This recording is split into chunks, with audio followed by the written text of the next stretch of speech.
एकदा आपल्या सर्वांचं स्वागत करतो, प्रभूला महिमा देतो। अनेक अद्भुत चमत्कार देव करत आहे। काल पुण्यावरून जी फॅमिली आली त्यांनी एक गोष्ट सांगितली, म्हणजे पास्टर एक संदेश आम्ही ऐकला आणि त्या संदेशामध्ये एका व्यक्तीने आपली जागा सोडली, भरतीमाय तो आपली जागा सोडतो आणि येशूकडे येतो आणि प्रभू त्याला दृष्टी देतो। मग आम्ही म्हटलं की जागा सोडल्यावर जर एवढे आशीर्वाद मिळते तर आपण पुण्यात का थांबायचं, ऍटलिस्ट एक रविवार तर चर्चला येऊ। आणि येताना ते म्हटले की आम्ही पुष्कळ प्रश्न घेऊन आलो, पण जाताना आम्ही उत्तर घेऊन जाणार आहोत। 100% तसंच आहे। मला आठवतं की एक परिवार, एक सिस्टर सारख्या मला फोन करायचे आणि ते सांगायचे की माझ्या मुलासाठी प्रार्थना करा।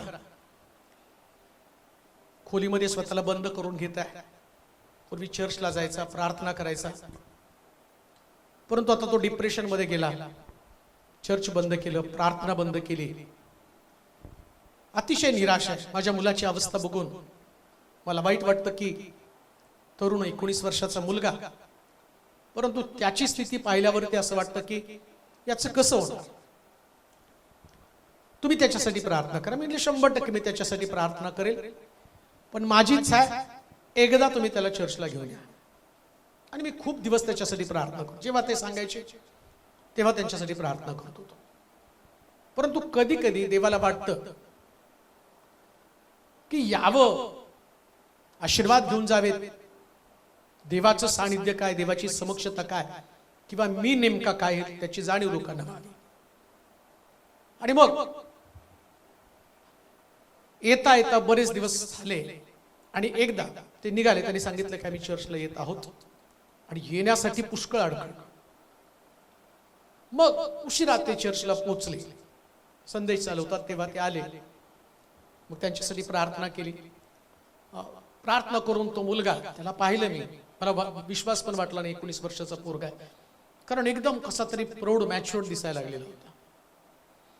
म्हटलं तुम्ही लवकर आला असता तर बरं झालं असतं, सगळं चर्च अटेंड करायला पाहिजे होतं त्याला, वर्शिप पासून सगळं। म्हटलं नाही, ऍटलिस्ट आम्ही आलो, येणं गरजेचं होतं। आले, मग गेले। माझ्या मनामध्ये खंत होती की त्यांनी सुरुवातीपासून असायला पाहिजे, ते असते तर त्यांना आशीर्वाद मिळाले असते। त्याच्यानंतर मागच्या आठवड्यामध्ये 3-4 वेळा त्यांनी मला फोन केला, माझा फोन एंगेज लागत होता, कारण सारखे कॉल चालू असतात। मग परत कॉल करा म्हणून मी पण विसरून गेलो की दुसरा कॉल आला, तिसरा कॉल आला, मग मी त्यांना कॉल केला। मग 4-5 दिवस त्यांनी ट्राय केल्यावरती एक दिवशी फोन लागला, पाळक साहेब साक्ष सांगायची होती म्हणून मी तुम्हाला कॉल करत होते, पण तुमचा कॉल सारखा एंगेज लागत होता। म्हटलं काय साक्ष? जेव्हा तुमच्या चर्च मधनं माझ्या मुलाला मी घरी घेऊन आले, दुसऱ्याच दिवशी तो शुद्धीवरती आला, तो प्रार्थना करू लागला, तो चर्चला जाऊ लागला। लक्षात ठेवा, देवाचं भवन ही साधी सुधी गोष्ट नाही, इथं देव त्याच्या लोकांची भेट घेत असतो, भेट घेतो। त्यानं त्या भवनाला विशेष प्रकारचं महत्व दिलेलं आहे। का माहिती का? तो म्हणतो की त्या मंदिराकडे तोंड करून माझे लोक माझ्या मंदिरामध्ये येऊन माझ्या नावानं प्रार्थना करेल आणि मी त्यांना उत्तर देईल। हे देवाच्या भवनाचं, हे देवाच्या मंदिराचं वैशिष्ट्य आहे। इथं देवाचं राज्य, येशू म्हटलं नाही का प्रार्थना शिकवताना, तुझं राज्य, कुठं देवाचं राज्य येणार आहे? देवाचं राज्य स्वर्गामध्ये, परंतु देवाचं राज्य देवाच्या मंदिरामध्ये असणं गरजेचं आहे। आणि मग आम्ही म्हणतो की सिंहासनावरती बसलेला देव पवित्र आहे। म्हणजे काय? जेव्हा देवाच्या मंदिरात देवाचं राज्य असतं, तेव्हा देवाच्या राज्यातले सगळे आशीर्वाद देवाच्या मंदिरात असतात। तुझं राज्य येऊ, चर्चची प्रार्थना काय असली पाहिजे? देवाचं राज्य आमच्यामध्ये यायला पाहिजे। जेव्हा देवाचं राज्य येतं मंदिरामध्ये, चर्चमध्ये, तेव्हा देव राज्यामध्ये किंवा त्याच्या लोकांसाठी राखून ठेवलेले आशीर्वाद देतो, स्पेशल आशीर्वाद, खास प्रकारचे आशीर्वाद।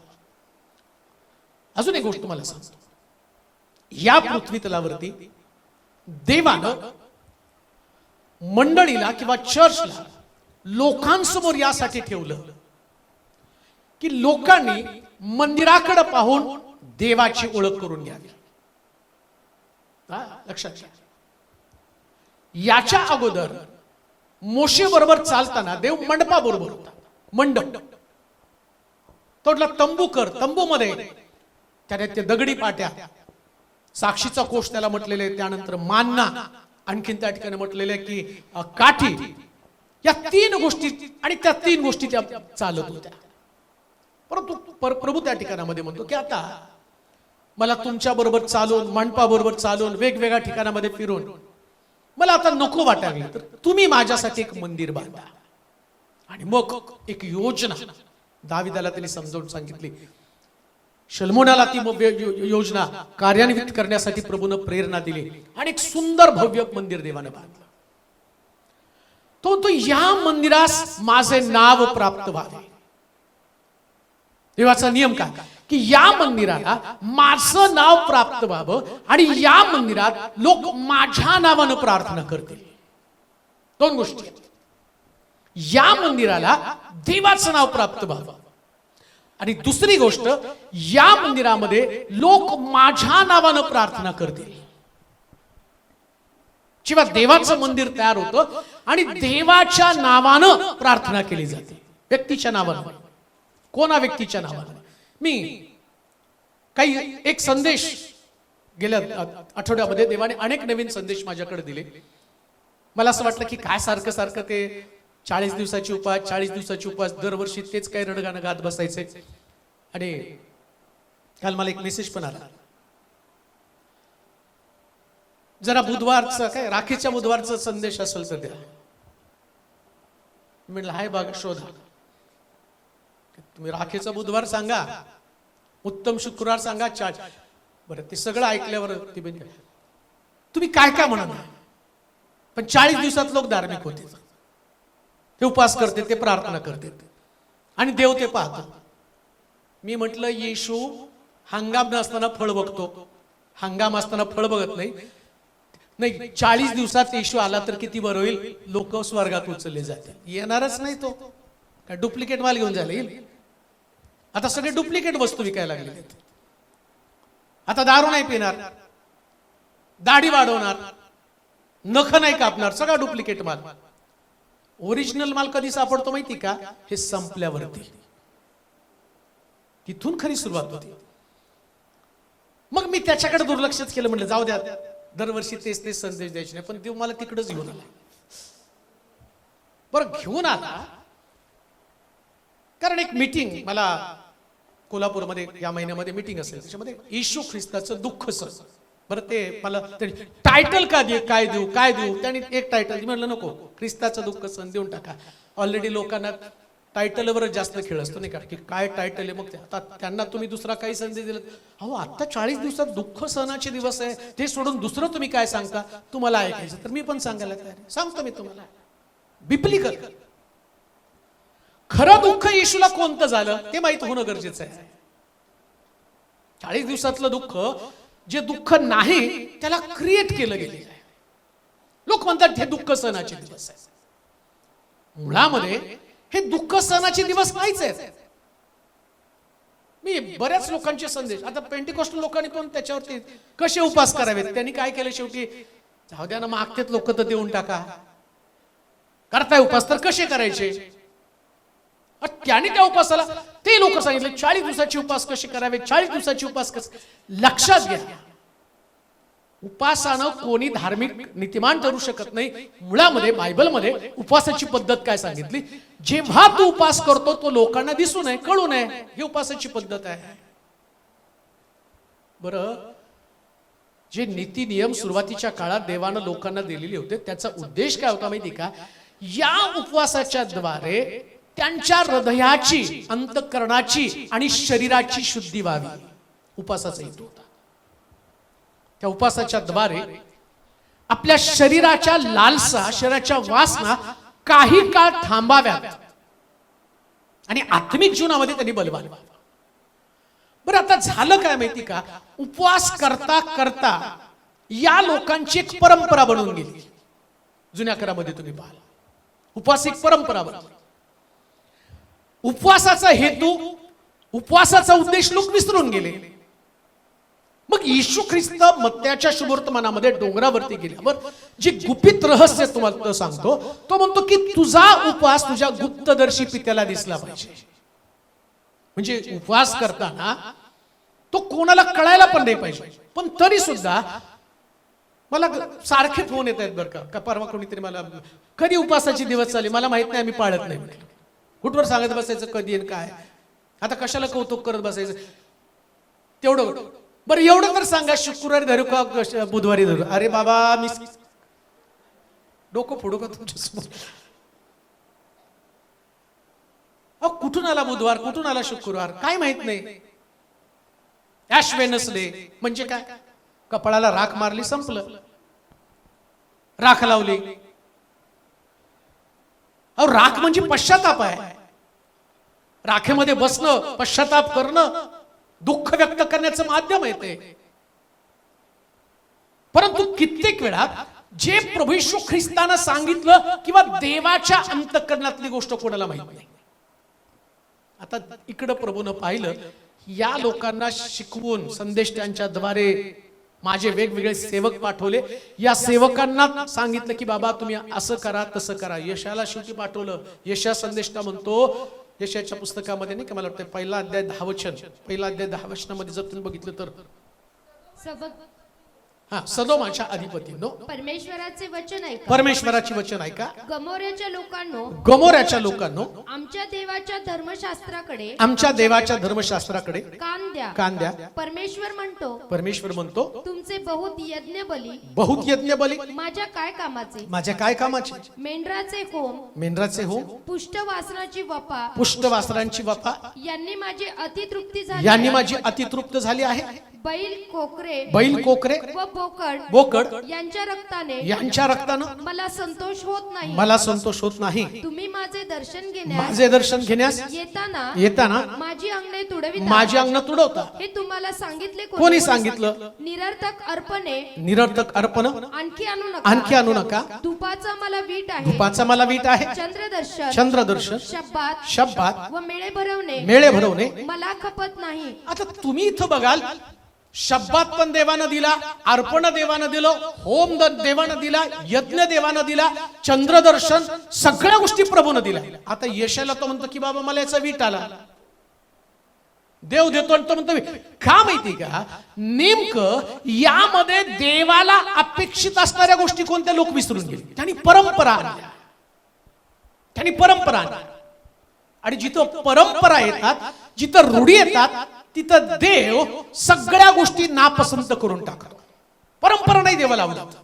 भावना लक्षात घेतली पाहिजे, काय प्रभूला अपेक्षित आहे. आता बघा तुमचं शब्दात, तुमचं चंद्रदर्शन, तुमचं आणि मेळे भरवणे, तुमचे सण साजरे करणं, तुमच्या सभा, तुमच्या मीटिंग, तो सगळ्याचा काय झालं, मला भेट आला. प्रश्न तोच आहे, मग प्रभूला आवडतं काय नेमकं. आज माझा विषय जो आहे 40 दिवसाचे उपवास आणि येशूचं दुःख सण. बर का, आता येशूचं दुःख सण म्हणजे प्रभूला ज्या गोष्टीचं दुःख होतं ते. लोकांना असं वाटतं 40 दिवसाच्या उपवासामध्ये ते दुःख सहनाचे दिवस. दुःख सहनाचे दिवस नव्हते. येशूनं 40 दिवस दुःख भोगलं नाही. आता हे आम्ही वचनातनं पाहणार आहोत. कोणतं वचन, नेमकं प्रभूला काय दुःख होतं. तुम्ही उपवास करता, प्रभूच्या दुःखामध्ये सहभागी होता, तुम्हाला असं वाटतं की प्रभूने 40 दिवस दुःख भोगलं आणि त्या दुःखाची आठवण करून आम्ही त्या ठिकाणामध्ये उपवास करतो. परंतु क्रूसावरती जाण्याच्या अगोदर, किंवा असं मी म्हणेल मरणाच्या अगोदर, जे महत्वाच्या गोष्टी सांगण्यासाठी राहून गेल्या, एक व्यक्ती मृत्यूच्या पंथास लागलेला असतो ना, तर आठवून बऱ्याच गोष्टी सांगत असतो. तुम्हाला हे करायला पाहिजे, तुम्हाला ते करायला पाहिजे. आता बघा, प्रभू येशू ख्रिस्त स्वर्गात आला आणि त्यानं देवाच्या मनातल्या गोष्टी घेऊन तो तुमच्याकडे आलेला आहे, माझ्याकडे आलेला आहे, चर्चकडे आलेला आहे, जगातल्या लोकांकडे आला. परंतु जगातल्या लोकांनी येशूच्या मनातल्या आणि देव पित्याच्या मनातल्या गोष्टीच विसरून गेले. काय देवाच्या मनामध्ये नेमकं. आता येशूला कळलं माझा प्रयाण समय, माझा जाण्याचा समय आलेला आहे. आणि मला जेवढ्या राहता येईल त्या सगळ्या गोष्टी या शिष्यांना आणि या माझ्या बाप्तिस्मा घेतलेल्या नवा जन्म झालेल्या लोकांना समजून आल्या पाहिजे. मग या शेवटच्या गोष्टी तो लोकांना शिकवायला लागला. कोणत्या गोष्टी आहेत, काय महत्व आहे प्रभूच्या अंतिम दिवसामध्ये. म्हणजे 40 दिवसाचे उपवास आणि ख्रिस्ताचं दुःख सहन. आता 40 दिवसाचे उपवास करत असताना मी असं म्हणत नाही की करणारे नरकात जाणार आहेत आणि न करणारे स्वर्गात जातील आणि न करणारे नरकात जातील, किंवा मी असंही म्हणणार नाही जे करतील ते नरकात जातील आणि जे नाही करणार ते स्वर्गात जातील. कोणतीच गोष्ट नाही बरं का. काय बोलतो लक्षात घ्या. आता पेंटिकॉस्ट लोक 40 दिवसाचे उपवास करतात, आम्ही करत नाही म्हणून तुम्ही म्हणणारे स्वर्गात जाणार नाही. दुसरी गोष्ट, त्यांनी केला तर त्यांना देवाचं वचन माहित नाही म्हणून प्रभू त्यांना नरकात नाही टाकणार. जो करतो तो कुणासाठी करतो, म्हणजे त्यांनी केलं तर ते पण काही गैर नाही बरं का. कधी कधी नाही तर या दिवसात तर करू, त्यांना जरा वजन तर कमी होईल त्या निमित्ताने, बाकी काय फायदा होणार नाही त्याचा.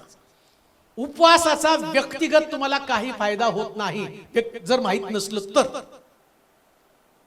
माहित नसेल तर मुळामध्ये उपवास करता तुमचा उपवास कोणालाच कळाला नाही तर प्रतिफळ आहे. आमेन म्हणाल का. कोणाला नाही कळलं पाहिजे.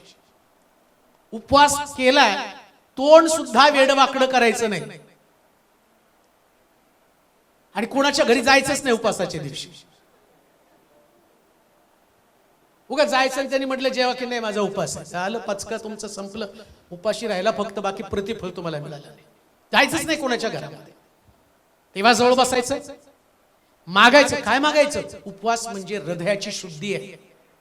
हृदयाची शुद्धी. जेव्हा तुम्ही उपवास करता देवाजवळ जाता तुमचं हृदय शुद्ध बनलं जातं. दानियेलानं उपवास केला तर त्याच्यामध्ये असं म्हटलं माझं पाप, माझ्या घराचं पाप, माझ्या राष्ट्राचं पाप. दानियल उपवास करत होता त्या स्वतःचं पाप, स्वतःच्या घराण्याचं पाप, राष्ट्राच्या पापाच्या शुद्धीकरणासाठी त्यानं प्रार्थना केली. ही उपवासाची ताकद आहे. आता मला त्याच्यामध्ये जास्त वेळ घालवायचा नाही, परंतु प्रभू येशू ख्रिस्तानं यरुशलेमेत प्रवेश करण्यापूर्वी लुकाचं शुभवर्तमान 18 अध्याय 18 ते 30 वचन वाचणार आहोत. लुकाचं शुभवर्तमान 18 अध्याय आणि त्याची 18 पासून 30 पर्यंतची वचनं. यरुशलेमेत प्रवेश करण्यापूर्वी येशू ख्रिस्तानं शिष्यांना बऱ्याच गोष्टी सांगितल्या. खरं ख्रिस्ताला दुःख कोणतं होतं आणि येशू ख्रिस्त जे दुःख त्यानं सहन केलं किंवा त्याला कोणत्या गोष्टीचं दुःख होतं ते आपण पाहणार आहोत. लुकाचं शुभवर्तमान 18 अध्याय 18 पासून 30 पर्यंतची वचन. शाश्वत जीवन व धनाची अडकाठी कोणा एका अधिकाऱ्यानं त्याला विचारलं अहो उत्तम गुरुजी काय केल्यानं मला सार्वकालिक जीवन हे वतन मिळेल. येशू त्याला म्हणाला मला उत्तम का म्हणतो. एका वाचून म्हणजे देवा वाचून कोणी उत्तम नाही. तुला आज्ञा ठाऊक आहेत. व्यभिचार करू नकोस. खून करू नकोस. चोरी करू नकोस. खोटी साक्ष देऊ नकोस.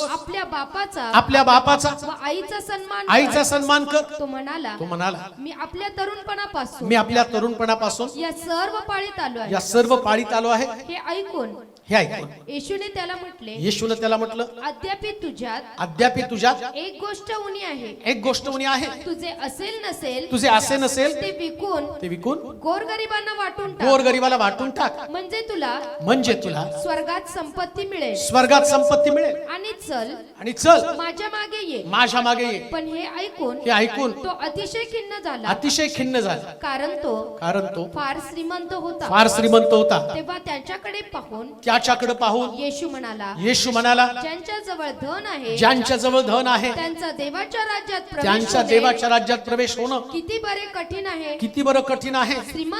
श्रीमंतानं देवाच्या राज्यात प्रवेश करणं यापेक्षा उंटाने सुईच्या नाकातून जाणं सोपं आहे. ज्यांनी ते ऐकलं ते म्हणाले तर मग कोणाचे तारण होणे शक्य आहे. तो म्हणाला ज्या गोष्टी माणसांना अशक्य त्या देवाला शक्य आहे. तेव्हा पेत्र म्हणाला पहा, पहा आम्ही आपले घरदार सोडून आपलं घरदार सोडून तुम्हाला अनुसरलो आहोत. तुम्हाला अनुसरला आहोत. त्याने त्यांना म्हटले, त्यानं त्याला म्हटलं, मी तुम्हाला खचित खचित सांगतो, देवाच्या राज्याकरिता राज्याकरिता ज्याने आपले घर, जर आपलं घर, बायको, भाऊ, आई बाप किंवा मुले बाळे सोडली आहे त्याला या काळी पुष्कळपटीने व येणाऱ्या युगात सार्वकालिक जीवन मिळणार नाही असा कोणी.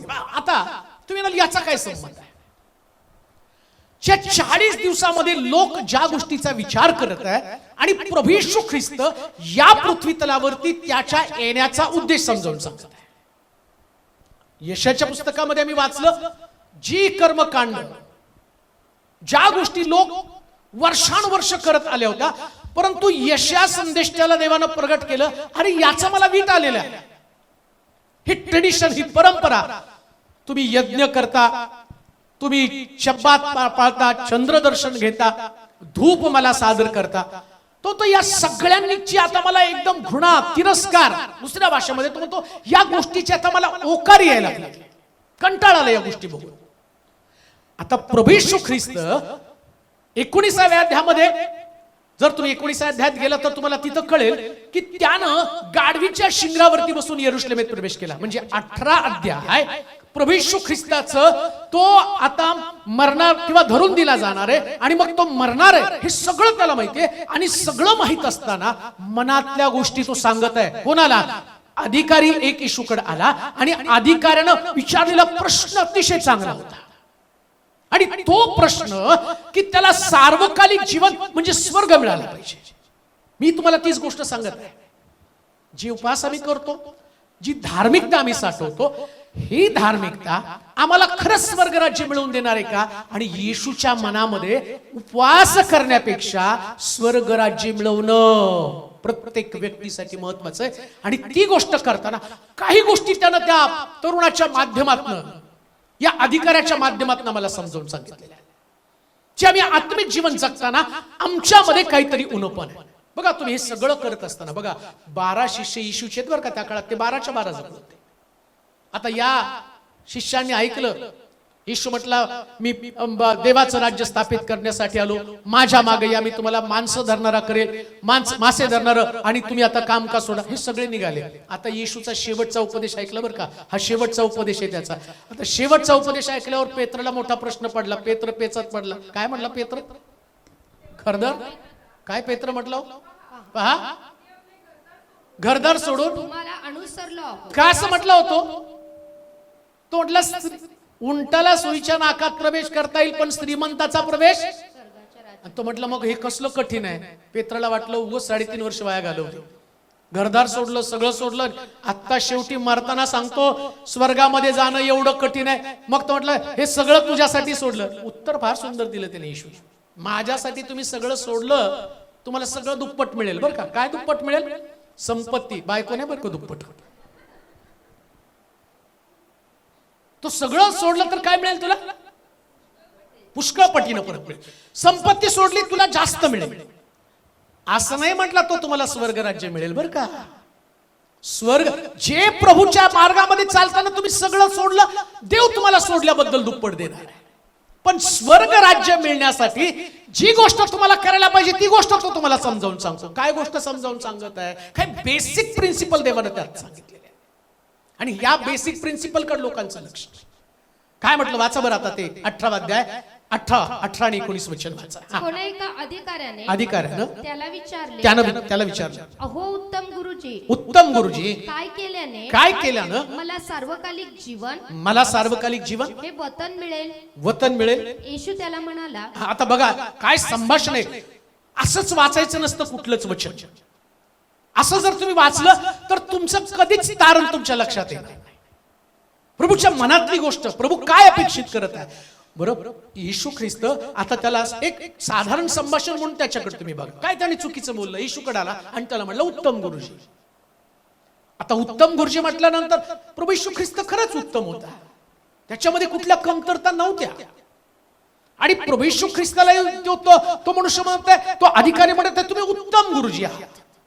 परंतु प्रभू येशू ख्रिस्त स्वर्ग राज्याच्या गोष्टी संबंधानं बोलताना काय त्यानं बोललं ते ध्यानात घ्या. येशू त्याला म्हणाला मला उत्तम का म्हणतो, मला उत्तम का म्हणतो. एका वाचून म्हणजे देवा वाचून कोणी उत्तम नाही. कोणी उत्तम बघा, उत्तम काय, उत्तम उपास करणारा उत्तम नाही. आम्ही सगळ्याला म्हणतो तो किती कोणी त्यांनी 40 दिवस केले.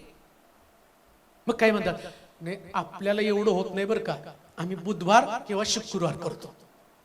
आणि काही लोक त्याच्यामध्ये म्हणतात आपल्याला तर बुधवार बी जमत नाही, एक शुक्रवार करतो. आणि आपल्या सोलापूरचे लोक ज्यांना बुधवारी सुट्टी असते, मला वाटतं त्याच्यासाठीच बुधवार शुक्रवार धरलेत, कुठली तरी एक सुट्टी ऍडजस्ट व्हावी नाही का. मग आम्हाला बुधवारी जमतं, आम्ही बुधवारी करतो. बेस लक्षात घ्या, प्रभूला काय अपेक्षित आहे लक्षात घ्या. त्या तरुणानं पहिली गोष्ट, पहिला मुद्दा काय म्हटला, येशू ख्रिस्ताला उत्तम म्हटला. मग प्रभू येशू ख्रिस्त स्वतःला उत्तम का म्हणून घेत नाही, का उत्तम म्हणून घेत नाही. पण ना ते फेसबुकला एक व्हिडिओ टाकला होता आणि मग त्या व्हिडिओमध्ये टायटल होतं की नाना पाटेकरला सुद्धा प्रभू येशू ख्रिस्ताची ओळख पटली. म्हटलं काय बघाव तरी हा माणूस काय म्हणतोय तो. आणि मग नाना पाटेकरचा तो व्हिडिओ मी पाहिला. तो म्हटलं येशू ख्रिस्त या पृथ्वी तलावर होता, तो देव नव्हता, तो माणूस होता. पण जेव्हा प्रभू येशू ख्रिस्त त्या क्रुसावरती असताना एक वाक्य तो बोलला, हे बापा यांना क्षमा कर, हे काय करतात ते कळत नाही. एका वाक्यानं देवाचं, मनुष्याचं रूपांतर देवामध्ये झालं. का तर तो म्हणतो या व्यक्तीनं मांडलेला जगातला सिद्धांत हा कोणीच मांडू शकला नाही आणि तो येशूनं मांडला. बायबल माहित नाही बरं का त्या माणसाला, पण त्यानं बायबल मधला तो गाभा सांगितला की तो उत्तम का ठरला. आता प्रभू येशू ख्रिस्त इथं स्वतःला उत्तम का म्हणू देत नाही, त्याचं कारण मी तुम्हाला सांगतो. तो की उत्तम मी नाही, देवाशिवाय कोणी उत्तम नाही. स्वर्ग राज्यात जायचंय तर या पृथ्वी तलावर कोणा व्यक्तीला श्रेष्ठत्व द्यायचं नसतंय, हे ख्रिस्तानं समजावून सांगितलं. कोणा व्यक्तीला श्रेष्ठत्व द्यायचं. जेव्हा व्यक्ती श्रेष्ठ होतात तेव्हा देवाच्या मनातली गोष्ट तुमच्या लक्षामध्ये आलेली नसते. येशू ख्रिस्तानं देवपणाचं मोठपण कधी सुद्धा स्वतःकडे घेतलं नाही. तुम्ही याचा काय संबंध आहे, याचा संबंध आहे. प्रभू येशू ख्रिस्ताला तो गुरुजी म्हणत आहे. आणि आज जर तुम्ही बघितलं मंडळांमध्ये, चर्चेसमध्ये आणि व्यक्तिगत जीवनामध्ये, एक सेवक या नात्यानं मी अनेक ठिकाणामध्ये फिरतो, अनेक मंडळांमध्ये जातो आणि अनेक मंडळांमध्ये आज उपवास चालू आहेत, सगळ्या गोष्टी चालू आहेत. त्यांच्या अंतःकरणामधली भावना पण स्वच्छ आहे. ते या दिवसात स्वतःला पवित्र करण्याचा प्रयत्न करतात. हे एकदम छान गोष्ट आहे, करायलाच पाहिजे पवित्र. वचनाचं शिक्षण घ्यायला पाहिजे, वचनाच्या शिक्षणाची गरज आहे. ते शिक्षण कधी नाही पण 40 दिवसामध्ये लोक शास्त्र वाचतात, चर्चेसमध्ये एकत्र येऊन ते प्रार्थना करतात. पण शिक्षण घेतो काय आम्ही नेमकं, कोणतं शिक्षण घेत आहोत हाही मोठा प्रश्न आहे ना. काय शिक्षण आम्हाला आवश्यक आहे, जे प्रभू येशू ख्रिस्तानं क्रुसावर जाण्याच्या अगोदर, यरुशलेमेत प्रवेश करण्याच्या अगोदर, गाढवीच्या शिंगरावरती बसण्याच्या अगोदर, 19व्या अध्यायात गाढवीच्या शिंगरावरती बसून त्यानं यरुशलेमेत प्रवेश केला. आता जाता जाता महत्वाच्या इम्पॉर्टंट गोष्टी ज्या स्वर्गाकडे तुम्हाला नेणार आहे आणि त्या गोष्टीविषयी सांगताना तो म्हणतो देवाशिवाय कोणी उत्तम नाही. ही गोष्ट लक्षात ठेवा. कितीही मोठा सेवक असला तरी तो देवापेक्षा कधीच मोठा होऊ शकत नाही. ही गोष्ट प्रत्येकानं ध्यानात घेतली पाहिजे. स्वर्ग राज्यात जायचंय, मग तुम्हाला कोणाला मोठं करायचंय, देवाला. त्या तरुणाचा प्रश्न आहे, मला स्वर्गात जायचं म्हणून मी काय केलं पाहिजे. येशू ख्रिस्त स्वतःला उत्तम का म्हणत नाही, अजून तो उत्तम झाला नाही. उत्तम कधी होणार आहे, जेव्हा जगासाठी तो क्रुसावरती अर्पण केला जाणार आहे तेव्हा तो उत्तम होणार आहे. कारण अजूनपर्यंत कोणी काम केलं, कधी उत्तम ठरणार आहे. तो आता सामान्य मनुष्य, तो प्रीचिंग करतो, तो लोक बरे करतो, हे सामान्य काम आहे. जो माझ्यावरती विश्वास ठेवतो, येशू म्हटला नाही का, जो माझ्यावरती विश्वास ठेवतो तो माझ्यापेक्षा मोठं काम करेल. ऐका बरं का नीट, उत्तम काम म्हणू देत नाही. आता बघा, तो माझ्यावरती विश्वास ठेवणारा माझ्यापेक्षा मोठं काम करेल. मग तो म्हटला तुम्ही विश्वासणारे प्राणघातक पदार्थ पिले तरी त्याला बाधणार नाही, सापाला तुडवत तुम्ही चालताल, भूत काढताल, सगळं करताल. येशूने हे सगळं सांगितलं. आणि तोच येशू काय म्हणतो माहिती का, स्वर्गात गेल्यावर तुम्ही माझ्या नावानं भूत काढली, संदेश दिला, रोगी बरे केले, तरी मी तुम्हाला विश्वास ठेवला, ते म्हणजे तुम्ही उत्तम आहात म्हणून ते काम घडत नाही, जे येशूनं काम केलं. मग उत्तम काय, मेलेल्यातनं जिवंत होणं हे उत्तम आहे. आणि तो देवाला उत्तम का म्हणतो, येशू ख्रिस्त क्रुसावरती जाऊन मरणार आहे, मग अजून कसा तो उत्तम होणार आहे. उत्तम होण्याची प्रोसेस आहे. उत्तम होण्याची प्रोसेस कोणती, आता तो मरणार आणि मरणातनं बाहेर येणार, ही उत्तमपणाची प्रोसेस. देव उत्तम काय, देव मरू शकत नाही म्हणून तो उत्तम आहे. म्हणून येशू काय सांगतो, आत्ताच मला उत्तम म्हणू नकोस, आत्ताच मला उत्तम म्हणू नको. म्हणून एक गोष्ट ध्यानात ठेवा, एक वचन वाचेल म्हणजे तुम्हाला समजेल. मार्काचं शुभवर्तमान 12 अध्याय 38 ते 40 वचन. काय सुंदर आहे बायबल, तुम्हाला कळेल बघा. येशू एक एक गोष्ट सांगताना किती परफेक्ट सांगत आहे. मार्काचं शुभवर्तमान 12 अध्याय 38 पासून 40. आणखी तो आपल्या शिकवणीत त्यांना म्हणाला, आपल्या शिकवणीत त्यांना म्हणा, शास्त्रांविषयी जपून राहा, शास्त्रांविषयी जपून राहा, त्यांना लांब लांब जगे घालून, लांब लांब जगे घालून, मिरवणं, बाजारात नमस्कार घेणे, बाजारात नमस्कार घेणं, आणि सभास्थानात मुख्य आसने, सभास्थानात मुख्य असणं, व मेजवानीत मुख्य मुख्य बैठकी, मेजवानीमध्ये मुख्य मुख्य बैठकी यांची आवड असते, यांची आवड असते. ते विद्वांची घरे, विद्वांची घरे खाऊन टाकतात, व ढोंगानं लांब लांब प्रार्थना करतात, लांब लांब प्रार्थना करतात, त्यांना अधिकच शिक्षा होईल, त्यांना अधिकच शिक्षा होईल. काय म्हणला, उत्तम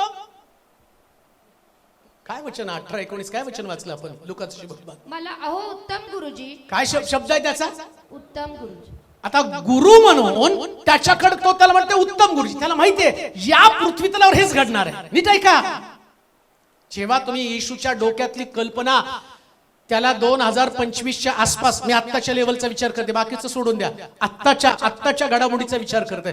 काय घडलंय माहिती का, तुम्ही जर आता बघितलं हे प्रभूचं शिक्षण त्यानं त्यावेळेस सांगितलं ते किती महत्वाचे तुम्हाला कळेल. आता जर तुम्ही बघितलं ना, प्रीचरला त्याची स्पेशल खुर्ची पाहिजेच.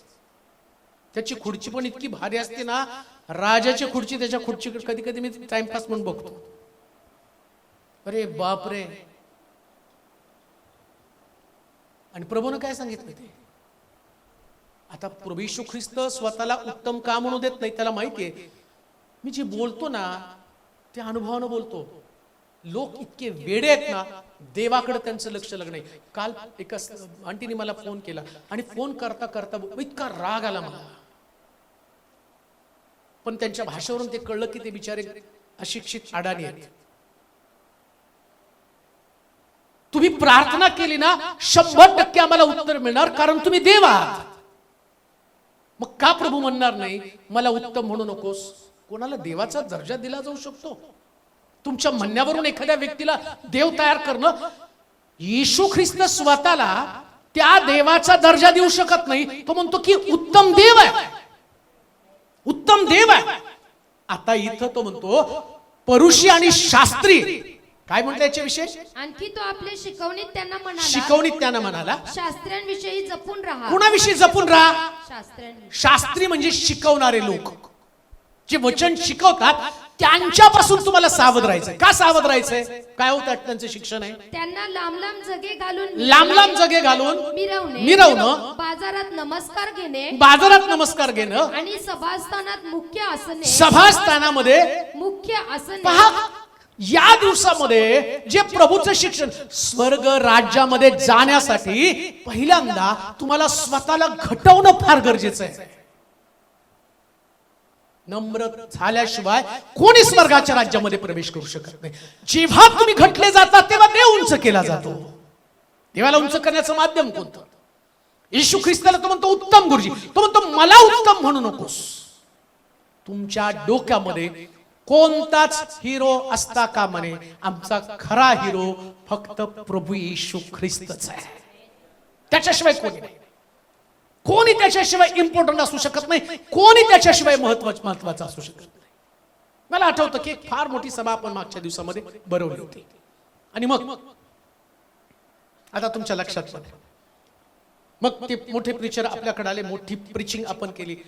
मग तो प्रीचर सुरुवातीला जेव्हा ती सभा झाली तर ते प्रीचर आपल्याकडं त्या मीटिंगच्या वेळेस काही प्रोग्राम होते त्या खुर्च्या नव्हत्या. मग त्यांनी बोलवलं, मला रागवले. मला बोलवलं तर तुम्हाला लोकांना बसायला खुर्च्या पण तुम्हाला, मग कशाला मला बोलवलं, बरंच रागवलं. इतकं त्याला असं वाटलं की एकदम गरीब आहे. पण मला माहित होतं की सेवकाला कशा पद्धतीनं हँडल करायचं. मग सगळं झाल्यावरती पैसे जमा केले, असं नोटांचा बंडल नेला आणि त्यांच्याकडे दिला. एवढे खुश झाले. आणि मग ज्या एका व्यक्तीला सांगितलं, त्यांना सांग माझ्याबरोबर प्रवास कर, माझ्या शेजारी बस. मी नाही गेलो बसायला, कारण मी फॅन प्रीचरचा नव्हतो. मी फॅन अजूनपर्यंत फक्त त्याचाच आहे.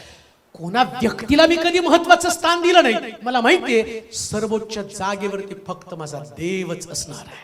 स्वर्ग राज्यासाठी आवश्यक गोष्ट आहे. बरं, एक क्रुसावर जाण्याच्या अगोदर येशू सांगतो बरं का, महत्वाची गोष्ट कोणती, की तुम्हाला तुमचं स्थान महत्वाचं आहे का, आसना संबंधाने बोलत आहे. म्हणजे उपवास करण्याच्या अगोदर, उपवास करण्यापेक्षा कोणती गोष्ट, स्वतःला घटवणं. उपवासानं तुम्ही प्रौढी मिरवतात, तुम्ही गर्विष्ठ बनतात, घटवता कुठं स्वतःला. आता उपवास संपू द्या, परत सेक्रेटरी आले त्यांना खुर्ची द्या, वडील आले त्यांना खुर्ची द्या, पाळक आले त्यांना खुर्ची द्या. द्या खुर्ची, म्हणजे खाली बसवतो. म्हणजे मला, मी बसतो बरं का कुठं पण, मी पंक्तीला पण सामान्य, मी असं कधीच ते करत नाही. मला माहितीये की जागा फक्त देवाचीच आहे आणि हे मी मरेपर्यंत असंच जगणार आहे. कारण ज्या दिवशी हा अहंकार येईल ना, त्या दिवशी मी लोकांमध्ये मोठी जागा मिळवेल, पण स्वर्गामध्ये मला जागा नाही मिळू शकत. हे स्वर्ग जो आहे ना, तो स्वर्ग हे तुमच्या प्रॅक्टिकल जीवनावरती अवलंबून आहे. आणि प्रभू येशू ख्रिस्त आता स्वर्गात आला आणि स्वर्गात चालला. बघा, तो शास्त्री परुषी जी शिकवणारे लोक आहेत, शिकवणाऱ्या लोकांमध्येच अहंकार आला. कुणाचं सांगतोय तो, कोणाविषयी बोलतोय तो, शास्त्री आणि परुषांविषयी, धार्मिक लोकांविषयी बोलतो. का, कारण या धार्मिक लोकांमध्ये आलेला अहंकार आता तो उपवासा संबंधाने बोलत आहे. आणि उपवासा परत वाचा 18 अध्याय 18 आणि 19 वचन, लुकाचं शुभवर्तमान. कोणा एका अधिकाऱ्याने त्याला विचारलं, अहो उत्तम गुरुजी, काय केल्यानं मला सार्वकालिक जीवन हे वतन मिळेल. येशू त्याला म्हणाला, मला उत्तम, सार्वकालिक जीवनातलं पहिलंच अडखण तो म्हटला उत्तम म्हटला. कोणता अडखण?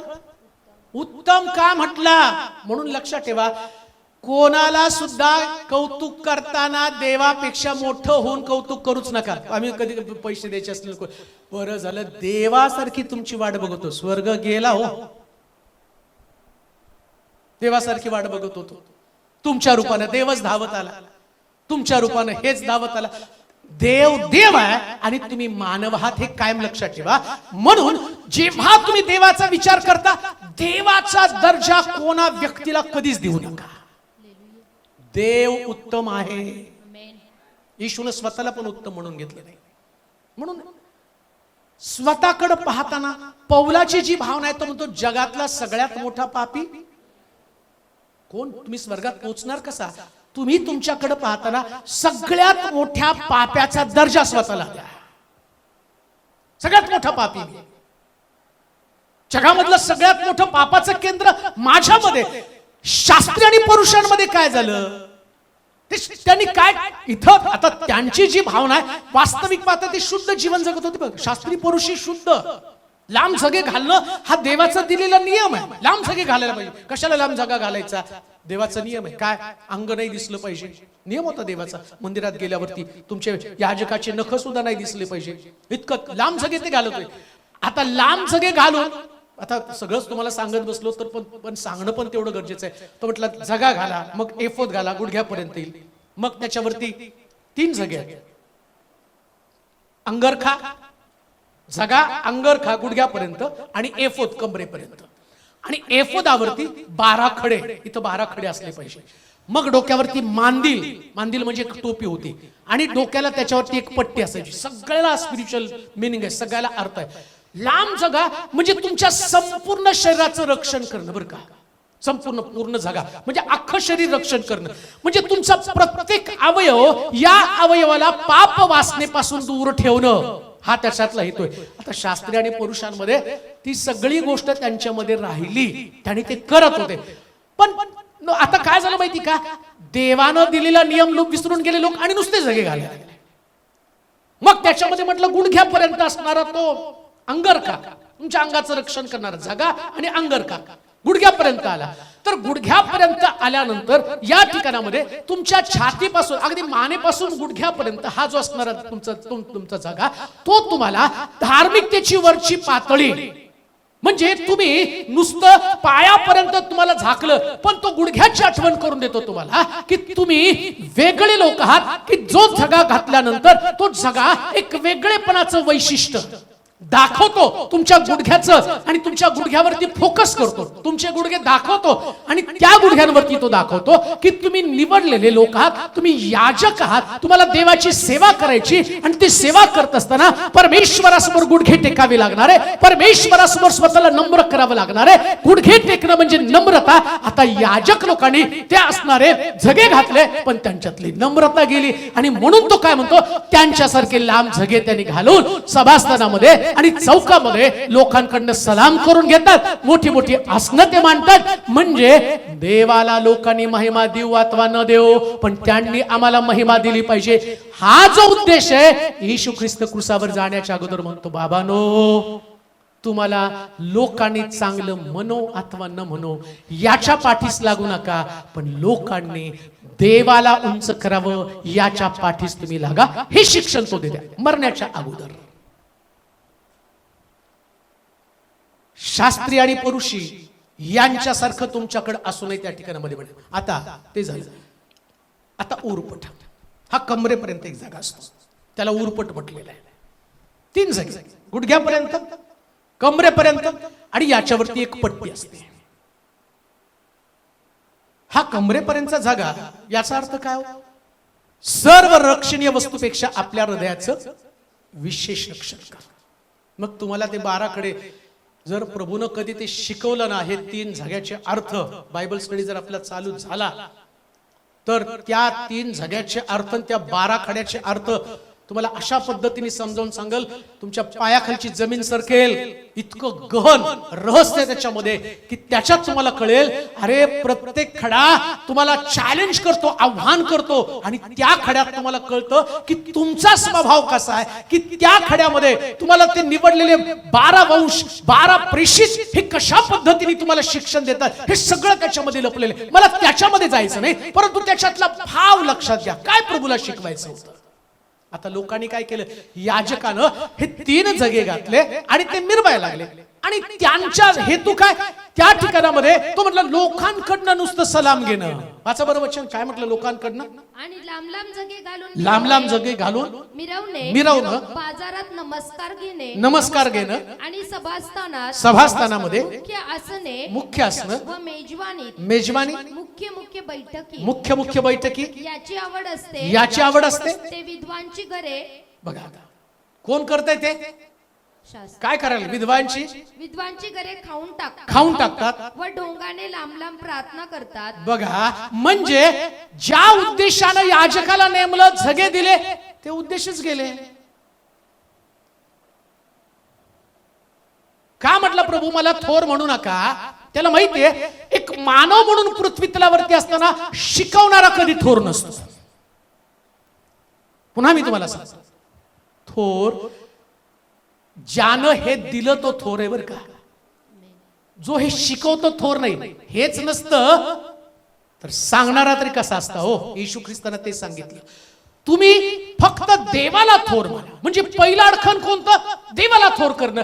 देवाला कसं तुम्ही थोर करणार आहात, त्याच्यामध्ये म्हटलं पहिलं तर तुमचं आसन गेलं पाहिजे. आसनाला महत्व देऊ नका कधीच. आसनाला महत्व, आसन म्हणजे कोणी तुम्हाला सन्मान देऊ अथवा न देऊ, लक्षात घ्या. जेव्हा तुम्ही देवाचे लोक म्हणून या पृथ्वी तलावरती विरोधात, शास्त्रामध्ये असं लिहिलंय, माझ्या नावामुळे तुमची लोक निंदा करतील, तुमचा अपमान करतील, छळ धरतील, छळ करतील, त्यास तुम्ही काय करा, आनंद करा. म्हणजे मुळामध्ये तुम्ही ख्रिस्ताला स्वीकारलं तर आसन थोडी स्वीकारलं. आणि अजून एक गोष्ट तुम्हाला सांगतो, तुमचं आसन इथं नाही, तुमचं आसन स्वर्गामध्ये आहे. स्वर्गामध्ये आम्हाला प्रत्येकाला चांगली स्थान असणार. म्हणून पृथ्वी तलावर राहताना स्थानाविषयी कधीच अट्रॅक्शन असू द्यायचं नाही, कधीच नाही. कधी कधी आम्ही आमची जागा नाही, माझी जागा, माझं ठिकाण, मी नाही हलणार येतो, हे माझं. स्वर्गासाठी फार मोठं अडखण आहे. मी घटला जाऊ दे देवा, तुमचं केलं जा, मी घटला जावं, माझा ऱ्हास व्हायला पाहिजे. जोपर्यंत माझा ऱ्हास होत नाही तोपर्यंत मी स्वर्गासाठी लायक बनत नाही. म्हणून तिथं असं म्हटलं, उत्तम गुरुजी त्याला म्हणू नकोस. तो म्हणतो मला नको. वाचा खाली काय म्हटलं. येशू त्याला म्हणाला, मला उत्तम का म्हणतोस. नाही 12वा अध्याय 38 पासून 40 पर्यंत. हा, शास्त्रांविषयी जपून राहा, लांब लांब जगे, खालून मिरवणं, बाजारात नमस्कार घेणं आणि सभास्थानामध्ये मुख्य असणं व मेजबानी, मुख्य बैठकी यांची आवड असते. ते विद्वांची घरे खाऊन टाकतात व ढोंगानं लांब लांब प्रार्थना करतात. त्यांना अधिक शिक्षा होईल. काय होईल? कुणाला शिक्षा होईल? शास्त्री आणि पुरुषांना. मग का शिक्षा होणार आहे? या सगळ्या क्वालिटी त्यांच्यामध्ये. म्हणजे काय, तो त्या जगांविषयी, जगा तर देवानच दिलेला ना, नियम तर देवाने दिला, पण लक्षात ठेवा तो जगा, तो दर्जा, ते स्थान काय प्रभूला सांगायचं. तुमचं कॉलिंग, तुमचं पाचारण, सगळं म्हणजे तुमचं पाचारण. तुम्हाला ते पाचारण प्रभूने दिलं, तुम्ही पाचारणापेक्षा वेगळी गोष्ट करत आहात. कोणतं पाचारण? आता तुम्हाला पाचारण केलं म्हणजे तुम्ही लोकांचा न्याय करावा, तुम्ही लोकांना चांगल्या मार्गाने चालावं, तुम्ही लोकांना सद्बुद्धी द्यावी. परंतु तुम्ही ते सगळं सोडलं आणि तुम्ही काय करत आहात? तुम्ही आता सलाम करणं, लांब जगे घालणं, बैठका, मोठी स्थानं तुम्ही मिळवणं, एवढंच नव्हे तर तुम्ही चुकीचं जजमेंट करत आहात, चुकीचा न्याय करत आहात. तुम्ही विद्वांची घरं खाल्ली आणि एवढं करून तुम्ही मोठ्या प्रार्थना करता. तो म्हणतो याच्यामुळे तुम्हाला काय होईल? आता तरुणाचा प्रश्न काय आहे? मला सार्वकालिक जीवन मिळेल. आणि सार्वकालिक जीवन शिकवणारे लोक कोण आहेत? शास्त्री आणि पुरुषी. त्यांनाच तो म्हणतो यांना शिक्षा होणार आहे. म्हणून लक्षात ठेवा, उपवासापेक्षा सुद्धा स्वतःला नम्र करणं फार गरजेचं आहे. दुसरी गोष्ट, दुसरा मुद्दा 18वा अध्याय 20वा वचन, लुकाचं शिकवतो तुम्हाला. तुला आज्ञा ठाऊक आहे. येशू त्याला म्हणाला, मला उत्तम का म्हणतोस. देवा वाचून म्हणजे देवा वाचून कोणी उत्तम नाही. तुला आज्ञा ठाऊक आहे. व्यभिचार करू नकोस. खून करू नकोस. चोरी करू नकोस. खोटी साक्ष देऊ नकोस. आपल्या बापाचा व आईचा सन्मान कर. तो म्हणाला, मी आपल्या तरुणपणापासून या सर्व पाळीत आलो आहे. आता दुसरी गोष्ट, इकडं दुःख कशाचं? प्रभू येशू ख्रिस्ताला पहिलं दुःख. आता येशू ख्रिस्ताचं दुःख सण, तो त्याला उत्तम गुरुजी म्हटलं म्हणून त्याला दुःख झालं. येशू ख्रिस्ताचं दुःख सण बरं का. 40 दिवसामध्ये तुम्ही ज्या गोष्टीचा विचार करता, जिथं मान सन्मानासाठी लोक झगडत आहे, येशूला त्याचं दुःख होतं. मान सन्मान, मानाची जागा, माझं स्थान, माझा दर्जा, मला सलाम, या गोष्टीला लोक दुःखी होतात. आणि प्रभूला या गोष्टी पाहिल्यावरती दुःख होतं. ख्रिस्ताचं दुःख सण, जो मुद्दा मी तुम्हाला मांडत आहे. दुसरा मुद्दा, ख्रिस्ताला कोणत्या गोष्टीचं दुःख होतं? त्याने विचारलं, सार्वकालिक जीवन मला मिळावं म्हणून मी काय केलं पाहिजे? तो म्हटलं 10 आज्ञा पाळ. उपवास कर म्हटला. आता प्रश्न तोच आहे, उपवास आहे पण आज्ञा आहे का? क्रुसावरती जाण्याच्या अगोदर येशू ख्रिस्तानं जे शिक्षण लोकांना शिकवलं, शिष्यांना शिकवलं, त्या तरुणाला किंवा त्या अधिकाऱ्याला शिकवलं, त्याच्यामध्ये तो काय म्हणतो? 10 आज्ञा. आणि 10 आज्ञामध्ये काय लिहिले? वाचा परत वचन. तुला आज्ञा ठाऊक आहे. कुणाला आज्ञा ठाऊक आहे? नाही, अजूनही कळलं नाही तुम्हाला. कुणाला? मला. तुला म्हणजे मला. म्हणजे जेव्हा मला देवाची आज्ञा ठाऊक नसती तेव्हा प्रभूचं दुःख सण सुरू होतं. दुःख कोणत्या गोष्टीचं प्रभूला? तुम्ही उपवास करता याचं दुःख नाही. आम्ही म्हणतो नाही, त्यांनी 40 दिवस दुःख भोगलं आणि त्याच्या दुःख सहनामध्ये, सहन म्हणजे प्रभूनं सहन केलं. प्रभू उपवास त्याला सहन झाले, हे सहन होत नाही. जेव्हा देवाचे लोक आज्ञा पालन करत नाही, ही गोष्ट प्रभूला सहन, दुःख होतं त्याचं. देवानं दिलेल्या प्रत्येक आज्ञा, असं एक गोष्ट ध्यानात ठेवा, कोणती आज्ञा देवानं रद्दबदल करण्यासाठी दिली नाही. अजून आज्ञा देण्यामागे देवाची व्यवस्था किंवा देवाचा हेतू काय होता माहिती का? समाज व्यवस्था टिकून राहावी. एक समाज आहे, माझे लोक आहेत. तो म्हटलं की जेव्हा तुम्ही परराष्ट्रीय लोकांमध्ये जाल, त्यांच्यामधल्या आणि तुमच्यामधला फरक लोकांना दिसला पाहिजे. मग काय फरक आहे? फार सुंदर त्यानं सांगितलं. लोकांशी संबंध आल्यावर लोकांच्या संबंधित असणारे प्रश्नांना तुम्हाला तोंड द्यावे लागणार आहे. जगामध्ये तुम्ही जा, काय लिहिले वाचा बरं. तुला आज्ञा ठाऊक आहे, आज्ञा ठाऊक आहे, व्यभिचार करू नको. म्हणजे काय? संपर्क तुझा जगात येणार आहे. तुला तुझी पत्नी आहे, तुला तुझा पती आहे, तुझी पत्नी तुझा पती तुझ्याकडे असताना जर तुला दुसऱ्या स्त्रीविषयी किंवा दुसऱ्या पुरुषाविषयी आकर्षण निर्माण झालं, तुम्ही व्यभिचार करायला लागला. आता तो काय म्हटलं माहिती का? तुम्ही उपवास करण्याच्या ऐवजी आपलं शरीर शुद्ध करा. म्हणजे उपवासापेक्षा काय महत्वाचं आहे? शरीर, विचार शुद्ध करणं. आता बघा, येशू ख्रिस्तानं विचारा संबंधानं म्हटलं, काय म्हटलं माहिती का? एखाद्या स्त्री संबंधानं तुझ्या डोक्यामध्ये जर वाईट विचार आले तर तू काय करतो? म्हणजे तुम्ही उपवास करण्याच्या पेक्षा काय करायला पाहिजे? विचार शुद्ध करायला पाहिजे. आता सगळं विचारा संबंधाने बरं काय त्यांनी 4 महत्वाच्या गोष्टी सांगितल्या. काय लिहिलं? व्यभिचार करू नको, खून करू नको. आता खून सुद्धा हा विचारच आहे. गेल्या रविवारी आपण पाहिलं खुना संबंधानं, आणि त्या खुना संबंधानं पाहिल्यावर एखाद्याचं मन दुखवणं सगळ्यात मोठा खून आहे. म्हणजे सुरुवात कुठं झाली? विचारांमध्ये. आता तुम्ही उपवास करता, तो उपवास पण कुठे आहे? विचारातच आहे बरं का तुमचा उपवास, दुसरीकडे कुठं नाही. कधी सोडायचा त्याच्यावर तर रोज मला मेसेज येत की काय नियम कसा आहे, कधी सोडायचा? धरूच नका ना, सोडायचीच गडबडी तर धरता कशाला? काय खायचं पाळक साहेब? परवा कोणीतरी मला रताळी काकडी चालतात का उपवासाला? मटण बी चालतं, खावा म्हटलं. आता डोक्यातच आहे तुम्हाला रताळी, काकडी, वेफर्स, ग्लासभर दही, साखर घाल आणि मीठ टाकू नये असं सांगतायत उपवासाला. साखर चालते, मीठ नाही चालत. काय कल्पना! फक्त मिठाचा त्याग,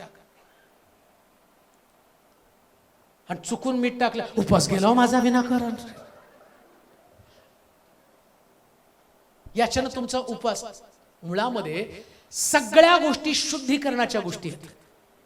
आणि काय शुद्धीकरण संबंधाने प्रभू सांगताय? तो म्हटलं खून करू नकोस. म्हणजे काय? द्वेष भावना मारून टाक. खून कशाचा करायचा? द्वेष भावनेचा. प्रभू येशू ख्रिस्त आज्ञे संबंधाने बोलत आहे, सार्वकालिक जीवन प्राप्त व्हायला पाहिजे तर द्वेष भावना मारली पाहिजे, म्हणजे खून होणार नाही. मुळामध्ये आमच्याकडनं खून करण्याची प्रोसेस सुरुवात कुठं होती? पहिले द्वेष भावना निर्माण होती. काईनानं हाबेलाचा द्वेष केला, मग खून केला. खुनाची ती प्रोसेस आहे. उपवास करण्यापेक्षा एक काम करा, आतमध्ये असणारी द्वेष भावना त्याचा त्याग करा. अन्न त्याग करण्यापेक्षा द्वेष भावनेचा त्याग. आणि प्रभूला उपवास करणारा व्यक्ती आतमध्ये द्वेष भावना घेऊन जगतो, याचं दुःख होतं, ते ख्रिस्ताचं दुःख सहन आहे. बरेच लोक असं म्हणतात, जरा उपवास संपू दे मग यांचं बघतो. ते उपवास चालू हो, आमच्यात चालत नाही. कोण सांगितलं तुमच्यात चालत नाही? सगळं चालतंय. तुम्ही असं म्हटल्याबरोबर तुमची नरकाची पाटी तयार पण झाली. लुसिफर तिथे गेला आणि म्हटलं, मनोज तेलोरे यांची खोली तयार कर देवा, याला स्वर्गात घेऊ नको.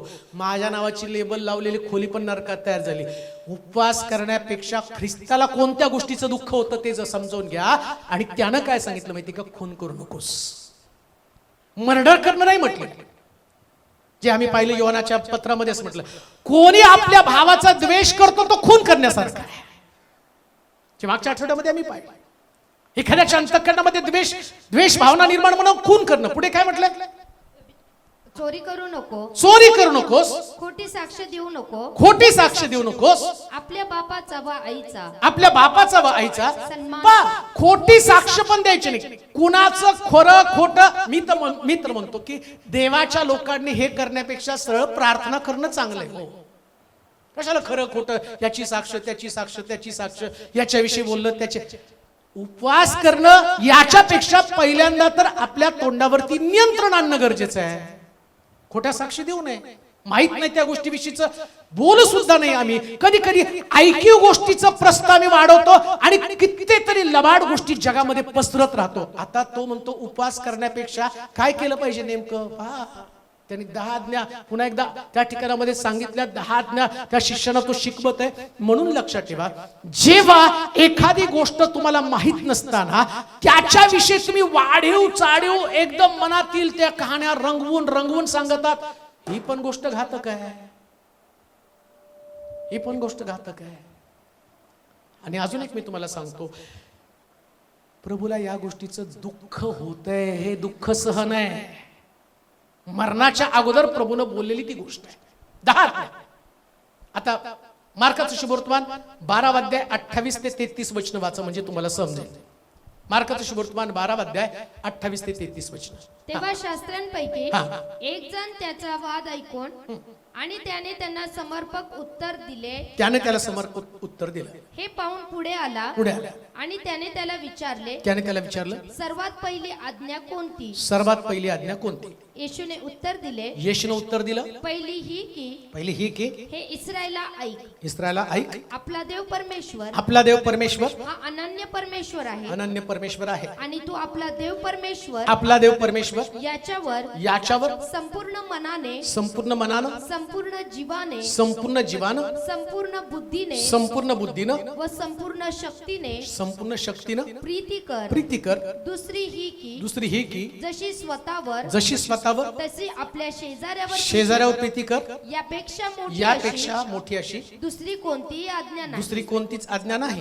तो शास्त्री त्याला म्हणाला, गुरुजी आपण ठीक व खरे बोललात की तो एकच आहे आणि त्याच्याशिवाय दुसरा कोणी नाही. आणि संपूर्ण मनाने, संपूर्ण बुद्धीने व संपूर्ण शक्तीने त्याच्यावर प्रीती करणे आणि जशी स्वतःवर तशी आपल्या शेजाऱ्यावर प्रीती करणे, हे सर्व होमार्पणे व यज्ञ यापेक्षा अधिक आहे. त्यांचे हे सुज्ञपणाचे उत्तर ऐकून येशू त्याला म्हणाला, तू देवाच्या राज्यापासून दूर नाहीस. तेव्हापासून त्याला आणखी काही विचारण्याचं कोणालाही धैर्य झाले. आता हा अधिकाराचा प्रश्न काय? सार्वकालिक जीवन मिळावं म्हणून मी काय केलं पाहिजे? नीट ऐका. लोक सार्वकालिक जीवनासाठी आज त्यांच्याकडे चढाओढ चालली. एक व्यक्ती उपवास करण्यामागे त्याची धारणा काय? त्याला सार्वकालिक जीवन प्राप्त व्हायला पाहिजे. मला माहिती की जो उपवास करतो त्याच्या मनामध्ये काय विचार चालू आहे, डोक्यात काय विचार चालू आहे? मला स्वर्ग राज्य मिळवायला पाहिजे. बरं, स्वर्ग राज्य मिळवण्यासाठी एकाही ठिकाणी सांगितलं नाही की तुम्ही उपासानं स्वर्ग राज्य मिळवणार आहात. मुख्य स्वर्ग राज्य मिळवण्यासाठी काय आवश्यक आहे ते लोक विसरून गेलेले. आणि प्रभू येशू ख्रिस्त या पृथ्वी तलावर येऊन स्वर्गाच्या गोष्टी सांगत आहे. स्वर्ग कसं मिळवावा, स्वर्गामध्ये कसं जायचंय, याच्या संबंधाने तो बोलत आहे. आता काय झालं माहिती का? योहानाचे शिष्य आणि येशूचे शिष्य, त्या काळामध्ये 2 शिष्य आहेत. योहानाचा उपदेश काय होता? पश्चाताप करा, स्वर्गाचं राज्य बघा. बरं, आता नीट ऐका. योहान काय म्हणतो? पश्चाताप करा, स्वर्गाचं राज्य. पश्चाताप करा. मग योहानानं सगळ्याला उपवास शिकवले. योहानाचे शिष्य उपवास करते. येशू ख्रिस्त आला आणि त्याचे शिष्य नुसते खात होते, मेजवाने जोडत होते. नाही ते म्हणायचे की तुमचे शिष्य तर नुसते खातच. कुठं पण तुम्ही बघा, शिमोनाच्या घरी जेवायला गेले, लाजरसच्या घरी जेवायला गेले, इकडं जेवायला, तिकडं लग्नाचा वाढदिवस जेवण, लग्न झालं, रिसेप्शन जेवण, बाळ झालं, समर्पण झालं, आम्ही नुसतं जेवण.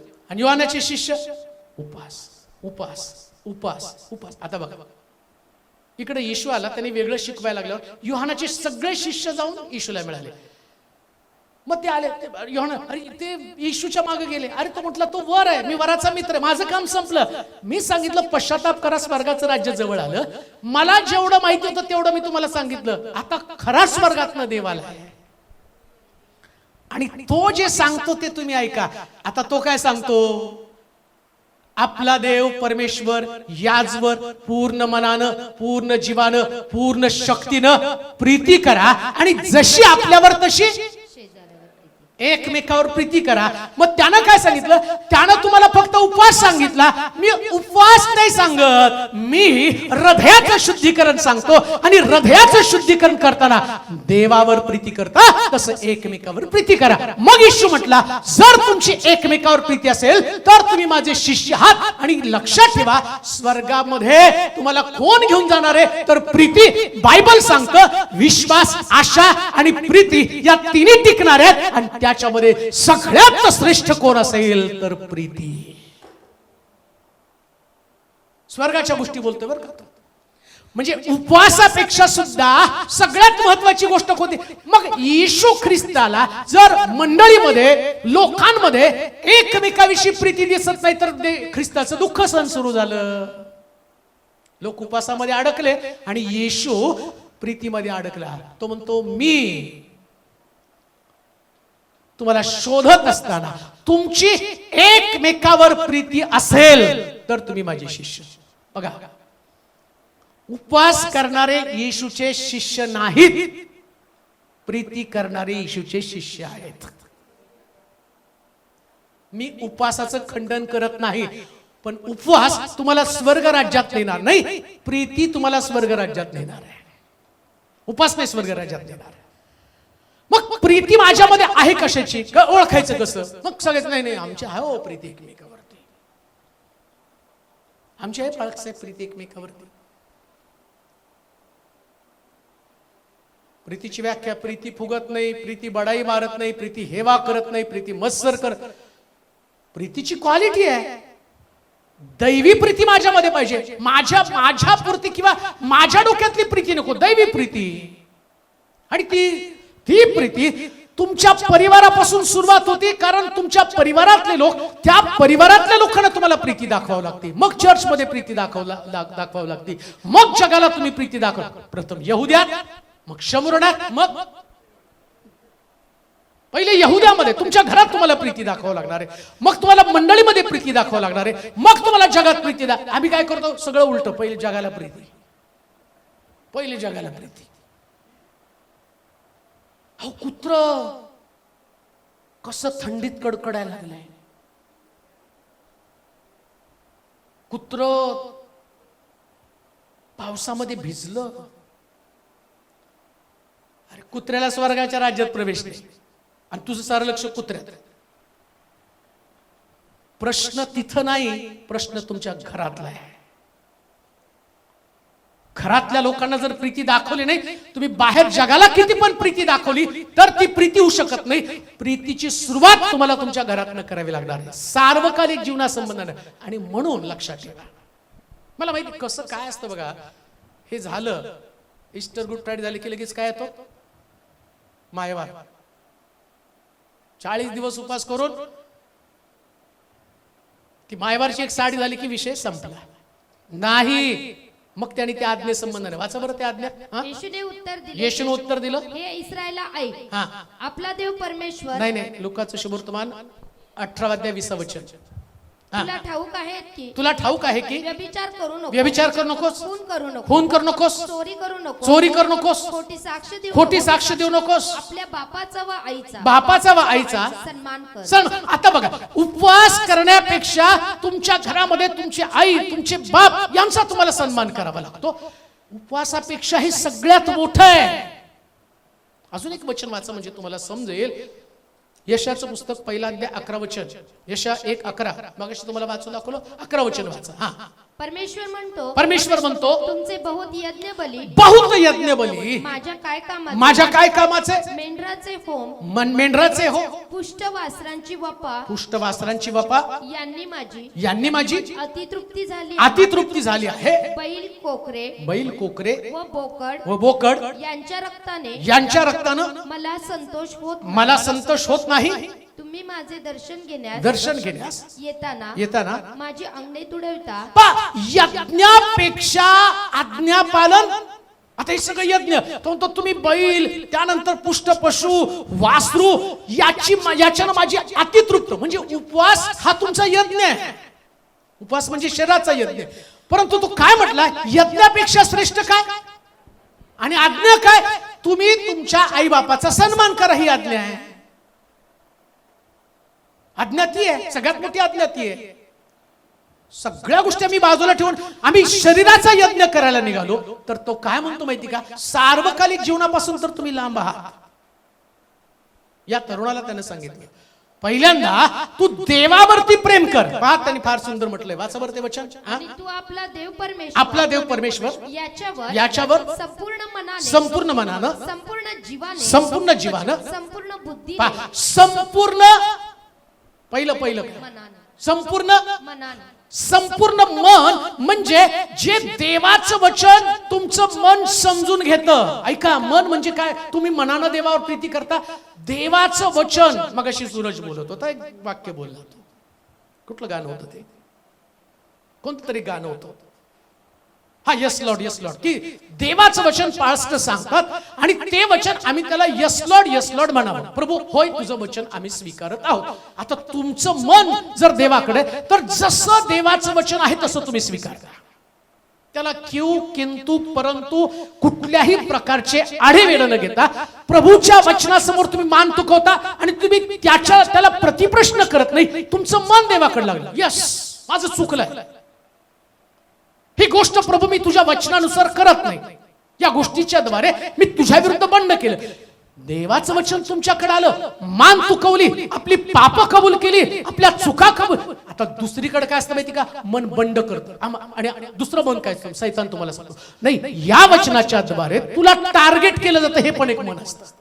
आता सैतानाला काय करायचं असतं, तुम्हाला बंड करून, जेणेकरून तुमच्या अंतःकरणातली शांती, तुमचं देवाचं आज्ञापालन हे तुमच्याकडनं निघून जावं. तुम्ही पूर्ण मनानं देवावरती प्रेम करू नये. तुम्ही प्रेम करावं पण मनानं प्रेम करू नये. म्हणजे काय होतं, कधी कधी देवाचं वचन ऐकल्यावर मनामध्ये चलबिचल चालू होती आणि एखाद्या व्यक्तीच्या डोक्यात कल्पना येते, नाही हा उपदेश त्यांनी माझ्यासाठी तयार करून ठेवला होता. येतं हे.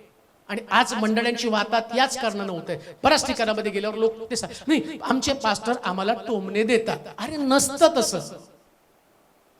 सार्वकालिक जीवनासाठी आवश्यक असणाऱ्या गोष्टीत आता बघा, प्रभू येशू ख्रिस्त शास्त्री पुरुषांचा तो दोष दाखवणं म्हणतो ते लांब सगळे घालतात, चौकामध्ये सलाम घेतात. आता प्रभू येशू ख्रिस्ताने शिष्यानं कसं जाग केलं, त्याने विचार नाही केला का, अरे शास्त्री पुरुषांना काय वाटेल. आता तुम्हाला माहिती का, शास्त्री पुरुषी लोकांना चितवत होते, याला येशूला दगडमार करून मारून टाका. का, कारण शास्त्री पुरुषांना हा आमच्या विरुद्धच लोकांना फितवतो. पण प्रभू येशू ख्रिस्त कोणाविरुद्ध कोणाला फितवण्यासाठी नाही, तो म्हणतो वेश्या आणि कसबिनी स्वर्गाच्या राज्यात यावं. मग शास्त्री आणि पुरुष स्वर्गाच्या राज्यामध्ये येऊ नये का. निकोदेमस धर्मशास्त्री रात्रीच्या प्रभू येशू ख्रिस्ताकडे त्याला प्रश्न करतो, स्वर्ग राज्य मला मिळावं म्हणून मी काय केलं पाहिजे. त्याला हाकलून दिलं पाहिजे ना. त्याने म्हटलं पाहिजे, अरे तुम्ही लोकांनी तर लोकांना वाम मार्गाला लावलं. पण तो म्हणतो, नाही रे निकोदेमसा, नव्याने जन्मल्या वाचून कोणी देवाच्या राज्यामध्ये प्रवेश करू शकत नाही. त्याला सुद्धा त्या रात्री देवाचं राज्याविषयी सांगितलं. आणि इथं पण त्या तरुणाला तो काय सांगतो, सार्वकालिक जीवन मिळवण्यासाठी तुम्हाला 10 आज्ञेचं पालन करावंच लागणार आहे. म्हणून लक्षात ठेवा, तुम्ही देवाच्या घराकडे येताना 10 आज्ञेपासून तुम्ही दूर राहू शकत नाही. उपास करण्यापेक्षा बघा, 40 दिवसामध्ये आपोआप चर्चची गर्दी वाढते. गुड फ्रायडेला तर एवढी गर्दी असते, 7 शब्द आणि त्याच्यात चर्चा. कोण येणार आहे. मला बऱ्याच ठिकाणचे कॉल आले, तुम्ही या. एक चर्चचा कॉल मला जवळजवळ 5-6 वर्ष झाली येते, 6 वर्ष झाली. आणि मग त्यांनी परत मला जानेवारीमध्ये कॉल केला, बाळक साहेब यावर्षी तर जानेवारीत काल कॉल केलाय, आता तुमचं येणं आमच्याकडे फिक्स असेल. म्हटलं अहो नोव्हेंबर मध्येच दुसरीकडे फिक्स झाले. तुम्ही आमच्याकडे आला असता तर आमची मंडळी आशीर्वादित झाली असती. नाही तसं आशीर्वादित होत. 7 शब्द ऐकल्यानं कोण आशीर्वादित होत नाही. देवाच्या 10 आज्ञा तुम्ही पाळाल, तुम्हाला 7 शब्दाची सुद्धा गरज नाही.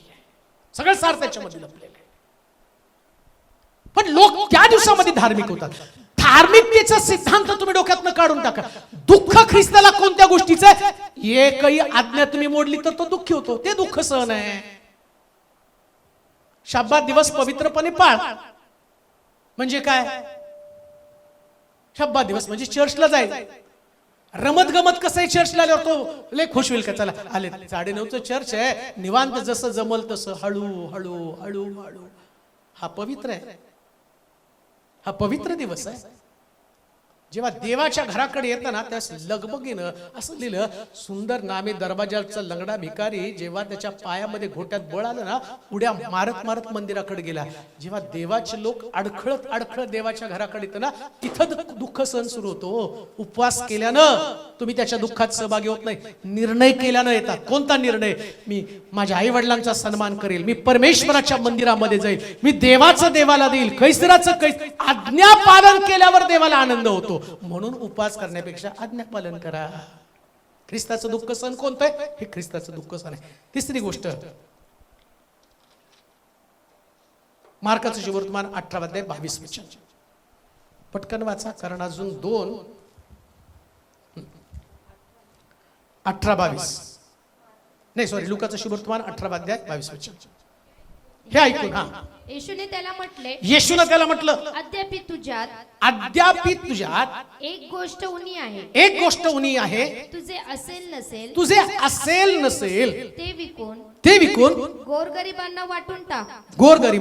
वाटून टाक. आता 40 दिवस आणि ख्रिस्ताचं दुःख सह. टायटल काय तुमचं? 40 दिवस आणि ख्रिस्ताचं दुःख. 40 दिवस तुमचे आणि दुःख सहन ख्रिस्ताचं. ख्रिस्ताला काय दुःख होतं त्याच्याविषयी मी तुम्हाला सांगत आहे. आणि जे प्रभू येशू ख्रिस्तानं वधस्तंभी जाण्याच्या अगोदर, यरुशलेमेत प्रवेश करण्याच्या अगोदर, झावळ्याच्या रविवारच्या अगोदर जो महत्वाचा संदेश एका तरुणाच्या माध्यमातून, अधिकाऱ्याच्या माध्यमातून तुमच्या आणि माझ्यापर्यंत पोहोचवला, आणि त्याच्यामध्ये त्या अधिकाऱ्याचा प्रश्न मला सार्वकालिक जीवन मला मिळावं म्हणून मी काय केलं पाहिजे? तर प्रभू येशू ख्रिस्त त्याला सांगतो तू काय कर? तुझे असेल नाही त्याच्या अगोदर तो जाऊन तू 10 आज्ञा. काय लिहिले त्याच्या आधी? तो म्हणाला मी आपल्या तरुणपणापासून. येशू काय म्हटलं त्याच्या अगोदर?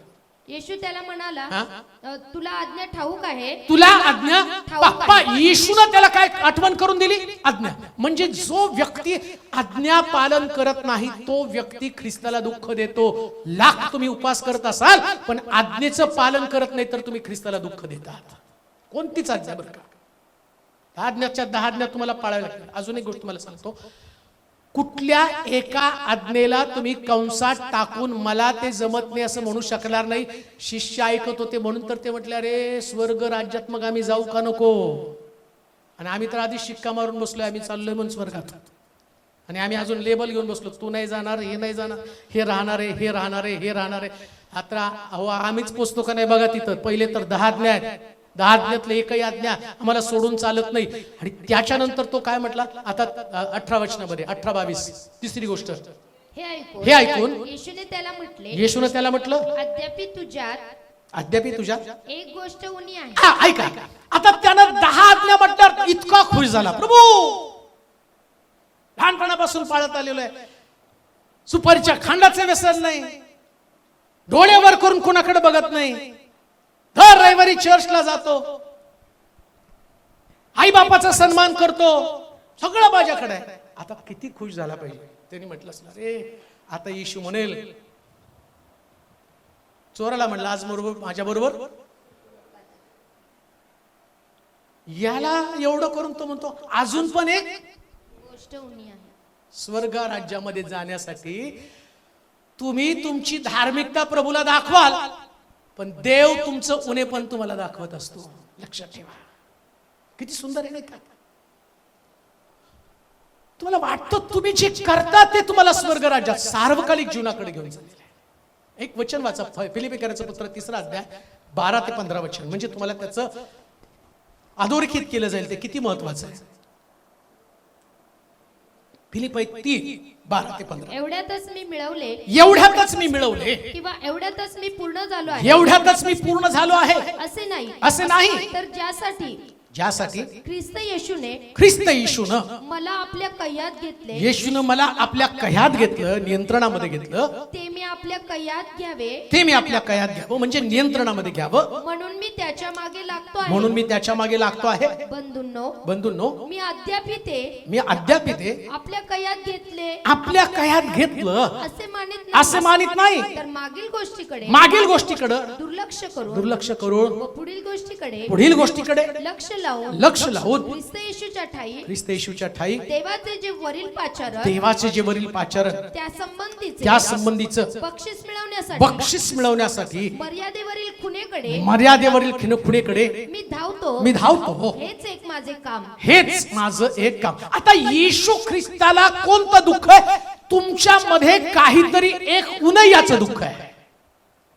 तुम्ही सगळं चांगलं करत आहात, 10 आज्ञा पाळत आहात, शब्दात पाळत आहात, व्यभिचार करत नाही, खून करत नाही, कोणत्या गोष्टीचा लोभ धरत नाही, शेजाऱ्याविषयी खोटी साक्ष देत नाही, सगळ्या गोष्टी तुमच्या. आता या गोष्टी तुमच्यात आहे का नाही त्याची चाचपणी पण तुम्हाला करायची बरं का.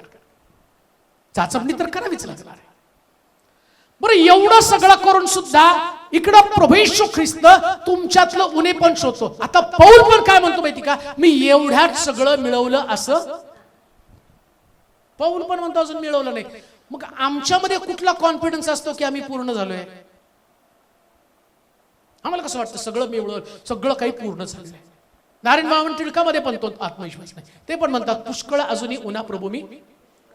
पण लक्षात घ्या, सैतानाचं काम काय? तुम्हाला जे झालेलं पाचारण, त्या पाचारणावरून तुम्हाला धावायचंय. आता मला माझं पाचारण झालं, मी तुमच्याशी तुलना करताना मला असं वाटतं मी तुमच्यापेक्षा खूप चांगला आहे.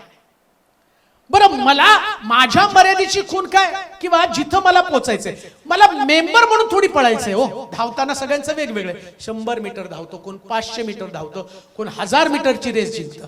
आता तुमची मर्यादेची खूण 100 असेल, पण माझी मर्यादेची खूण तर 1000 आहे ना.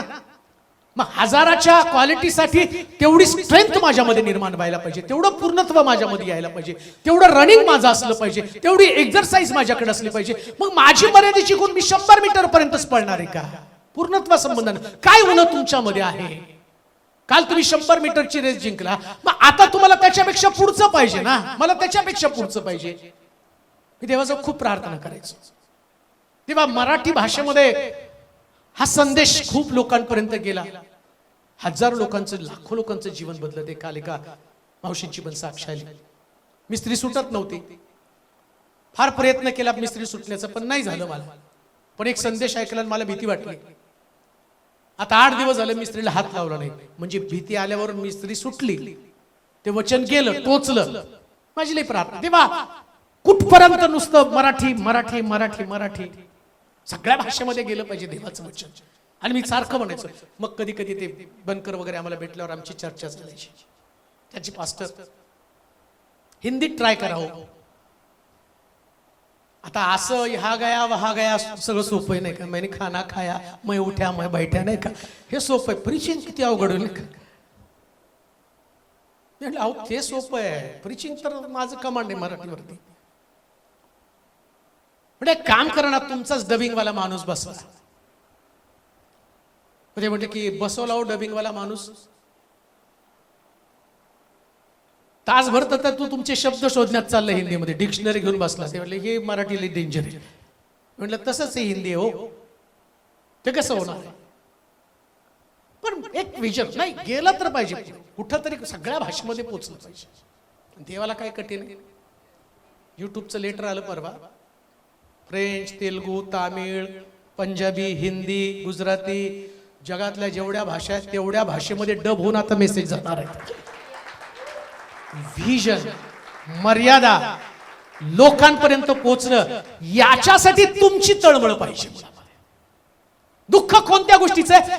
तुम्ही एक मर्यादित साचेमध्ये तुम्ही बसता, त्यास प्रभूला दुःख वाटतं. अरे तुमचं पाचारण हाय लेवलचं पाचारण आहे. हो, उच्च दर्जाचं पाचारण आहे. मुळात प्रभूनं तुम्हाला बोलवलं कशाला? तुम्हाला जगापासून देवानं वेगळं केलं. कशासाठी वेगळं केलं? तुमचं पाचारण आणि त्या पाचारणाच्या दिशेनं तुम्ही पळावं या उद्देशानं प्रभूने तुम्हाला काहीतरी तुमच्याकडे वेगळं पण आहे, त्याच्यात नाही मी अडकून पडावं. मग आता पौल काय म्हणतो, आणि जे ख्रिस्तानं त्या तरुणाला सांगितलं तो म्हणतो तुझ्यामध्ये एक उणेपण आहे. कान देऊ नाही का? उपवास करण्यापेक्षा प्रत्येक व्यक्तीनं आपल्या मधलं उणेपण शोधणं याचा प्रभूला आनंद होतो. पण उणेपण घेऊन जीवन जगणाऱ्या लोकांविषयी प्रभूला दुःख वाटतं. उणेपण काहीतरी शोधलं पाहिजे. जेव्हा तुम्ही तुमच्यातलं उणेपण शोधता, परत ते वचन वाचा, फिलिप्पियर्काचं पत्र 3 अध्याय 12. एवढ्यातच मी मिळवले, एवढ्यातच मी मिळवलं, किंवा एवढ्यातच मी पूर्ण झालो, एवढ्यातच मी पूर्ण झालो आहे असे नाही. तर ज्यासाठी ख्रिस्त येशूनं मला आपल्या कयात घेतले. येशूनं कयात घेतलं म्हणजे दुसऱ्या भाषेत मी तुम्हाला म्हणेल, बैलाच्या नाकामध्ये टाकलेली व्यसन. जो बैल चालवतो ना, त्याच्या नाकात व्यसन टाकलेली असते, आणि मग किंवा घोड्याच्या नाकामध्ये पण टाकलं जातं. आणि तो घोडा चालवणारा किंवा बैल चालवणारा जिकडं वळवेल तिकडं तो वळतो. बैल कुठं पळायचं, पाठीवरती आसूड मारतो, पळत राहतो.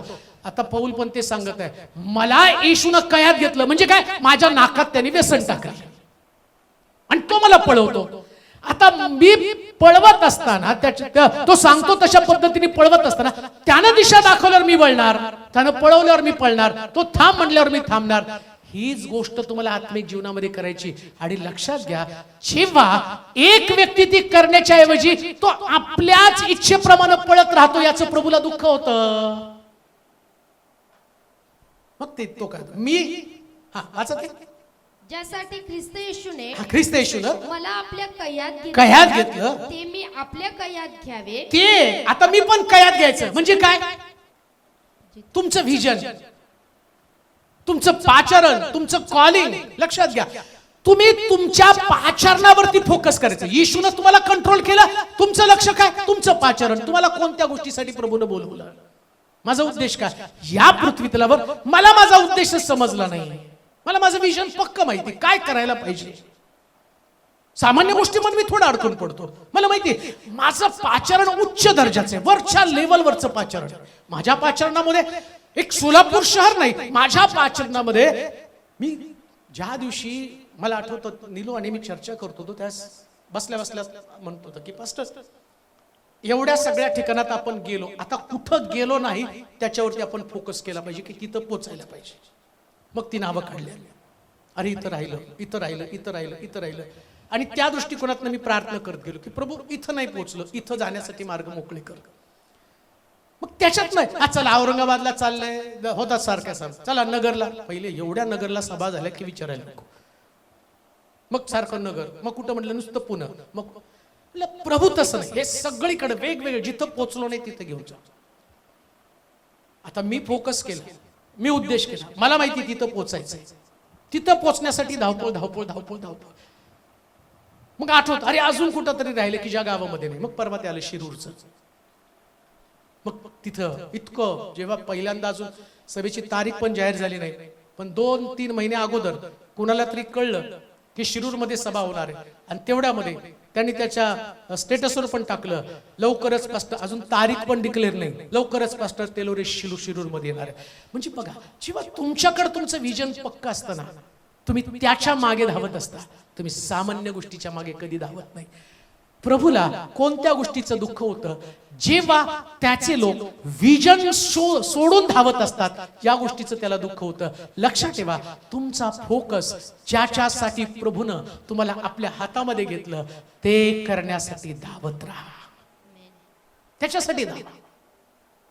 बाकी जगातल्या गोष्टीसाठी धावू नका. त्याच्या खालचा एक मुद्दा आपल्याला पाहायचा आहे पुढे. ते झालं मार्काचं सुवर्तमान 18 अध्याय 23 पासून 25 पर्यंतची वचनं. एक मुद्दा तरी राहणार आहे, पण ठीक आहे. मार्काचं सुवर्तमान 16 अध्याय 18 अध्याय 23 पासून 25. अतिशय खिन्न झाला, कारण तो फार श्रीमंत होता. कारण तो फार श्रीमंत होता. तेव्हा त्याच्याकडे पाहून येशू म्हणाला, ज्याच्याजवळ धन आहे त्यांचा देवाच्या राज्यात प्रवेश होणं किती कठीण बरं. श्रीमंताने देवाच्या राज्यात प्रवेश करणं यापेक्षा उंटाने सुईच्या नाकातून जाणे सोपे आहे. बस बरं वाचा. ज्यांनी हे ऐकलं ते म्हणाले तर मग कोणाचे तारण होणे शक्य आहे. कोणाचं तारण होणं शक्य पण आहे. आता हा जो व्यक्ती आला तो व्यक्ती श्रीमंत होता. हो, गरीब आला का येशूकडं? कोण आला? मग येशूने त्याच्याकडे पाहिलं. तो धार्मिक होता, लहानपणापासून देव आज्ञा पाळणारा व्यक्ती होता. आता श्रीमंताचा प्रवेश स्वर्गाच्या राज्यामध्ये होणारच नाही का असं म्हटलं? मग देवाला काही सगळे गरीबच ठेवायचे पृथ्वी तलावर? देवाने धन कशाला दिले? तुम्ही जर शास्त्रामध्ये बघितलं तर असं लिहिलं, मूर्त्या बनवणारा अब्राम, प्रभूने त्याला बोलवता सोनं रूप उंट गाढव यांनी तो संपन्न झाला. आणि अब्राम मेला, तो स्वर्गात आहे. तुम्ही शास्त्रामध्ये वाचलं तर असं लिहिलं की दरिद्री लाजरस मेला आणि अब्रामाच्या उराजवळ जाऊन निजला असं लिहिलं. अब्राम श्रीमंत स्वर्गामध्ये पोहोचला.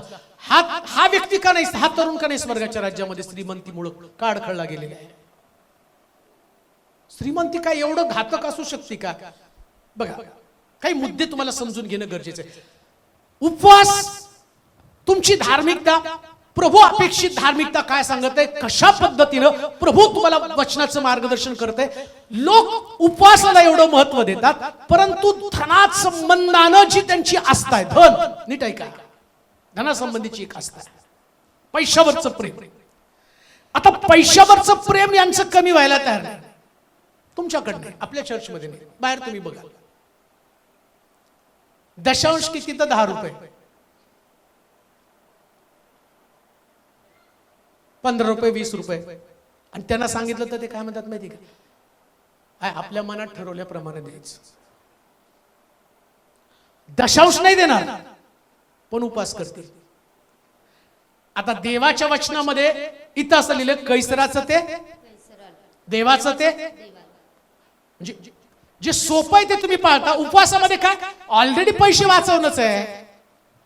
उपवासामध्ये काय, जेवायचंच नाही ना, अन्न वाचवलं. आणि इकडं प्रभू काय म्हणतो, तू आहे ना ते गरीबाला तुम्ही, ह्याचा काय संबंध आहे? याचा संबंध तो तू ज्या दिवशी उपवास करतो त्यास आपलं अन्न भुकेलेला दे, गरीबाला दे. म्हणजे येशू नेहमी तुमचं लक्ष, म्हणजे देवाला काय तुम्हाला गरीब करायचं नाही हो. ऐका बरं का, या जगामध्ये देवानं एक वेगवेगळी वर्गवारी करून ठेवलेली आहे, वेगवेगळे लोक ठेवलेले. काही गरीब असतात, काही श्रीमंत असतात. आता गरीब लोक गरीब का असतात त्याचं कारण पण तुम्हाला सांगतो. जोपर्यंत ते देवाची आज्ञा पालन करत नाही तोपर्यंत ते गरीब राहतात. देवाचे काही नियम आहेत, श्रीमंत होण्याचे प्रभूने काही नियम दिले. जसं मी पाहतो, विधवेच्या घरामध्ये गेल्यावर विधवा एक भाकर खाऊन मरणार होती, परंतु एलिया तिच्या घरामध्ये गेला. एलियाला तिने तो म्हटलं, जा त्या विधवेच्या घरात तुझं पोषण करण्याची जबाबदारी मी तिच्यावरती सोपवलेली. तो विधवेच्या घरी गेला, विधवेने भाकर दिली. आता विधवेने भाकर दिल्यानंतर आम्ही पाहतो 3.5 वर्ष तिला पुरवठा मिळाला. अजून उदाहरण पवित्र शास्त्रामध्ये, एक स्त्री आणि ती अलिशाला सांगते की माझा नवरा कर्जबाजारी होऊन मरून गेला आणि आता सावकार येऊन मुलाला घेऊन जाणार आहे. आणि तेव्हा तो अलिशा तिच्या घरामध्ये जातो, घर बंद करतो आणि म्हणतो तुझ्या घरातलं भांड घेऊन ये. आणि ते भांड तो म्हटला मी प्रार्थना करतो, आणि ते प्रार्थना करताना भांडे भरून ठेव, तेल पाड, आणि तेल पडत जाईल. तुझी भांडी भरल्यावर शेजारीची सगळी भांडी. आता बघा, इकडं कर्जबाजारीपणातनं देवानं काढण्याचं माध्यम, ती गरीब होती पण इकडं तिला शिकवण्यासाठी संदेष्टाला पाठवलं, संदेष्टानं तिला शिकवलं. मला सांगण्याचा उद्देश काय माहिती का, या जगामध्ये देवाचे काही धनवान लोक असतात. त्या लोकांना देव धनवान का करतो माहिती का? काही लोकांना तुमच्या प्रार्थनेच्या द्वारे, त्यागाच्या द्वारे श्रीमंत बनावं, आणि तुम्ही जसं एलियाला भाकर दिली आणि 3.5 वर्षाचा पुरवठा देवानं त्या स्त्रीच्या ह्याच्यामध्ये दिला, तिला पुरवठा दिला, 3.5 वर्ष तिच्या घरामध्ये ते उत्पन्न मिळालं. तसं श्रीमंत व्यक्तीची श्रीमंती, श्रीमंत व्यक्तीचं धन जर त्यांनी आपल्यासाठी साठवलं, तुम्हाला आठवतं का स्वर्ग राज्यामध्ये तो श्रीमंत मनुष्य का पोहोचू शकला नाही? याचं कारण असं लिहिलं, एक श्रीमंत मनुष्य ख्याली खुशालीचं तलमता आणि वस्त्र घालून आपल्या राजवाड्यामध्ये राहत होता, आणि श्रीमंत मनुष्याच्या बाहेर एक दरिद्री लाजरस आणि फोडानं भरलेला मनुष्य. पण यानं आपली श्रीमंती, आपलं ऐश्वर्य हे स्वतःसाठी खर्च केलं. त्यानं दुसऱ्यावरती कधी रहमदया केली नाही, आणि त्याचा परिणाम दोघं सुद्धा मेले. पण श्रीमंत मनुष्य नरकामध्ये गेला आणि दरिद्री लाजरस स्वर्गामध्ये गेला, असं लिहिलंय त्या ठिकाणामध्ये. तो म्हणतो, अरे तुझ्या जीवनातलं सगळं सुख तू भोगलं, आणि या व्यक्तीनं जीवनातलं सगळं दुःख भोगलं, आणि आता तो स्वर्गामध्ये आनंद उपभोगत आहे. काय म्हणायचंय त्याला? तुम्ही जेव्हा पृथ्वी तलावरती राहताना, त्या काही तुमच्या जीवनाचा काही भाग लोकांचं दुःख दूर करण्यासाठी खर्ची करणं, याच्यासाठी प्रभूने तुम्हाला धनवान बनवलं. पण तुमची धन संपत्ती हा तुमचा स्वार्थ असेल तर स्वर्गाच्या राज्यामध्ये कधीच प्रवेश होणार नाही. मी देवाची स्तुती करतो, हे रहस्य लोकांना आता समजू लागलेलं आहे. हे रहस्य लोकांना आता लोक धनावरती प्रेम करणं त्यांनी बंद करून टाकलेलं आहे. नाही देवा धनावरती प्रेम करत, ते देवावरती प्रेम करत आहे, देवाच्या राज्यावरती प्रेम करत आहे. आणि तुम्ही बघा, जेवढ्या परदेशी संस्था भारतामध्ये आल्या त्या सगळ्या ख्रिस्ती होत्या. त्यानं कुष्ठरोग्यांची सेवा केली. मला तर आठवत, एक पास्टर मला भेटला होता, त्यांनी सांगितलं की एक प्रीचर आला, तो म्हणला भारतातल्या लोकांमध्ये मला देवाचं वचन गाजवायचं, आणि मग मला वाटतं काही कोटी रुपये तो इंडियामध्ये घेऊन आला. काही पाळक लोकांना सांगितलं मला 50 सभा इंडियामध्ये घ्यायच्या देवाचे वचन सांगण्यासाठी. मग त्यांनी सांगितलं की मुळामध्ये भारतातल्या, इंडियातल्या लोकांना ना देवाविषयी महत्व आहे, ना त्या पैशाविषयीचं काही वाटत आहे. त्या पाळक लोकांनी त्यांना मिसगाईड केलं. एका सभेचा खर्च 5 लाख 7 लाख सांगितला, आणि जेवढं त्याच्याकडनं ओरबडता येईल त्यांनी ओरबडलं. त्यांनी 50 सभा केल्या, आणि जाताना त्याने सांगितलं की आता मी माझ्या देशात चाललोय, पण जेव्हा मी इकडं इंडियामध्ये आलो त्या सभेसाठी मी माझं घर विकलं. आता गेल्यावर मला कुठं राहायचंय मला माहित नाही, पण मी प्रचार आणि प्रसार करून गेलो. अशी पण लोक आहेत की ज्यांनी आपलं सर्वस्व प्रभूला दिलं आणि देवाचं राज्य वाढवलं. इथं सगळ्यात महत्वाची गोष्ट काय? देवाचं राज्य वाढावं, देवाचं राज्य वाढावं. परंतु कित्येक वेळा हा पैसा तुम्हाला स्वर्गाच्या राज्याचं अडखण ठरलं जातं. हे शिक्षण प्रभूने दिलं. कसं काय हो? ऐका बरं का, येशू ख्रिस्तानं याच अध्यायात, तुम्ही थोडंसं पुढे गेला 19व्या अध्यायामध्ये जर तुम्ही गेला तर तिथं तुम्हाला कळेल, वाचू नका, तिथं जक्कयाचं परिवर्तन झालेलं नाही का? 19व्या अध्यायामध्ये तुम्ही गेला तर जक्कयाचं परिवर्तन. आता जक्कय कोण आहे? 19व्या अध्याय वाचा बरं, सुरुवातीचं वचन. त्याने यरीहोत प्रवेश केला व तो पुढे जात होता. तेव्हा पहा, जक्कई नावाचा कोणी एक मनुष्य होता. तो मुख्य जकातदार असून श्रीमंत होता. तो कोण होता? श्रीमंत. आणि त्याला तारण मिळालं, आणि याला हा तरुण दुःखी होऊन निघून गेला. हा श्रीमंत आहे, हा दुःखी झाला. का दुःखी झाला? कारण जक्कयाला माहितीये श्रीमंत होण्याचा मार्ग कोणता आहे, मी कुणाचं. आता स्वर्गात जाण्यासाठी बघा 40 दिवसाच्या उपवासामध्ये ते म्हणतील टेबला खालून घ्यायचं नाही, संपल्यावर घेऊ. पाक आहे ना, आता पाक महिना आहे आता. आहो तसं नसतंय. जक्कय म्हणतो मी कुणाचं कुभांडानं घेतलं असेल चौपट परत करतो. आणि येशू त्याला काय म्हणतो? आज या घराण्याला तारण प्राप्त झालं. अजून काय म्हटलं? हरवलं. कारण हाही अब्रामाचा हा पण अब्रामाचा पुत्र आहे. कारण मनुष्याचा पुत्र हरवलेले शोधावयास. कोण आता कोण हरवलं, कुणाला शोधतोय? जे धन कमवण्यामध्ये स्वतःला हरवून गेलं. नीती अनिती, चांगलं वाईट, कोणत्या गोष्टीचा विचार न करता श्रीमंत होण्याचा मार्ग त्यांनी अनुसरला. आणि आता बायबल काय सांगतं माहिती का? अशा लोकांचा प्रवेश स्वर्ग राज्यामध्ये होणं कठीण. म्हणून मृत्यूपूर्वी ती गोष्ट त्यानं सांगितली. काय कठीण आहे? उपवास करणं सोपं आहे, स्वर्ग राज्य मिळवणं कठीण. लक्षात ठेवा, धनाचा मार्ग निवडताना नीतीचा मार्ग निवडा. नीतीच्या मार्गाने, प्रामाणिक मार्ग, कोणाला फसवून, कोणाला लुबाडून, कुठल्या चुकीच्या पद्धतीनं कधीच धन मिळवलं तर आम्ही स्वर्गामध्ये जाणार नाही. प्रामाणिकपणे, नम्रतेनं, प्रभू ज्या पद्धतीने मला सांगतो त्या पद्धतीनं जर मी माझा धनाचा मार्ग निवडला तर मी स्वर्गामध्ये जाणार आहे. आणि नीतीचा मार्ग कोणता माहिती का? नीतीचा मार्ग तुमच्या धनाला शुद्धीकरण. तुमचं लक्षात ठेवा, जगातलं प्रत्येक धन तुम्ही कितीही कष्ट केले, नीट ऐका मी तुम्हाला काय सांगतो, तुम्ही किती कष्ट केले, भरपूर पगार मिळवला, तुमचं धन तोपर्यंत अशुद्ध राहतं जोपर्यंत तुमचा 10वा भाग तुम्ही काढत नाही, तोपर्यंत तुमचं धन शुद्ध होत नाही. जेव्हा तुम्ही तुमचा 10वा भाग काढता तेव्हा तुमचे 9 भाग शुद्ध होतात, त्याला पुरवठा येतो. आणि देव त्या पद्धतीने तुम्हाला सांगतो की आता तुमचं धन शुद्ध झालेलं आहे. हे लोकांना पटो अथवा न पटो, पण हे बायबल मधलं शिक्षण आहे, हे लोकांना माहिती आहे. तरुणाचा अडखण काय होतं? तो त्याच्या धनावरती प्रेम होतं. लक्षात ठेवा, देव त्याच्या लोकांना धनवान करायसाठी समर्थ आहे. आणि मला तुम्हाला सांगू द्या, आपल्या चर्च मधले लोक श्रीमंत झालेच कसे? तुम्ही देवाच्या आज्ञेचं पालन केलं, म्हणजे तुम्ही देवाच्या आज्ञेचं पालन केल्यावर तुम्ही गरीब व्हायला पाहिजे होतं, पण तुम्ही गरीब नाही झाला, तुम्ही धनवान झाला. का? कारण श्रीमंती, गरिबी या दोन्ही देवापासून असणाऱ्या गोष्टी आहेत. एक संदेश देवानं फार सुंदर मला दिला, असंच बायबल वाचत बसलो होतं की तुमची प्रार्थना, तुमची दुसऱ्यासाठी केलेली प्रार्थना तुमच्या दुःखाचा परिहार करतं किंवा तुमचं दुःख दूर करतं. कधी कधी तुम्ही दुःखात असता आणि देव तुम्हाला प्रार्थना करायला भाग पाडतो, आणि तुम्ही त्यास गरीब असता. जसं योबाच्या बाबतीत तो गरीब होता, पण त्यानं प्रार्थना केल्यावर तो श्रीमंत झाला. सांगण्याचं तात्पर्य, परीक्षेच्या काळामध्ये देवानं त्याला गरीब केलं, गरीब झालं म्हणून त्यानं देवाला नाही सोडलं. जेव्हा गरीब परिस्थितीमध्ये तुम्ही देवाजवळ बिलगून राहता तेव्हा देव तुमची परिस्थिती बदलून टाकतो. श्रीमंती अडखण होता कामा नये, श्रीमंती तुमचा कधीच अडखण होता कामा. लक्षात ठेवा, जेव्हा तुमचं धन वाढतं तेव्हा तुमचं धनावरती प्रेम नाही वाढलं पाहिजे. जेवढं तुम्ही धनवान व्हाल तेवढं अधिक देवावरती प्रेम करा, अधिक देवावरती प्रेम करा. कारण सगळ्यात मोठं धन कोण आहे? फक्त देव. देव सगळ्यात मोठं धन. म्हणून तू पेत्र म्हणतो, माझ्याकडं सोनं रूप काही नाही, जे आहे ते तुला देतो. सोनं रुपयाने तो लंगडा भिकारी भिकारीच राहिला. ऐका,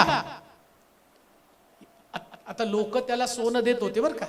ज्या अर्थी पेत्र म्हणतो आमच्याकडे सोनं रूप काही नाही, कसले भारी लोक असतील होते. चर्चला जाता जाता लंगड्या भिकारीला सोनं टाकत होते, आणि तो पण त्यांच्याकडे बोलत होता. पेत्र आला, मी म्हणतो त्याला बघितलं, त्याचं डोकं फिरलं असेल, कसला आला भिकारी, माझ्या शेजारी बसून त्याच्याकडे सोनं रूप काय.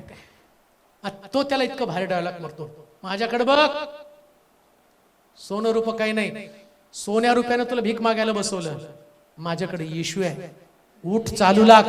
आणि बायबल सांगतं उड्या मारत मंदिरामध्ये तो गेलेला आहे, उड्या मारत मंदिरामध्ये तो गेलेला आहे. ही गोष्ट ध्यानात ठेवा. सगळ्यात मोठी गोष्ट कोणती? तर देव आहे, पैसा नाही.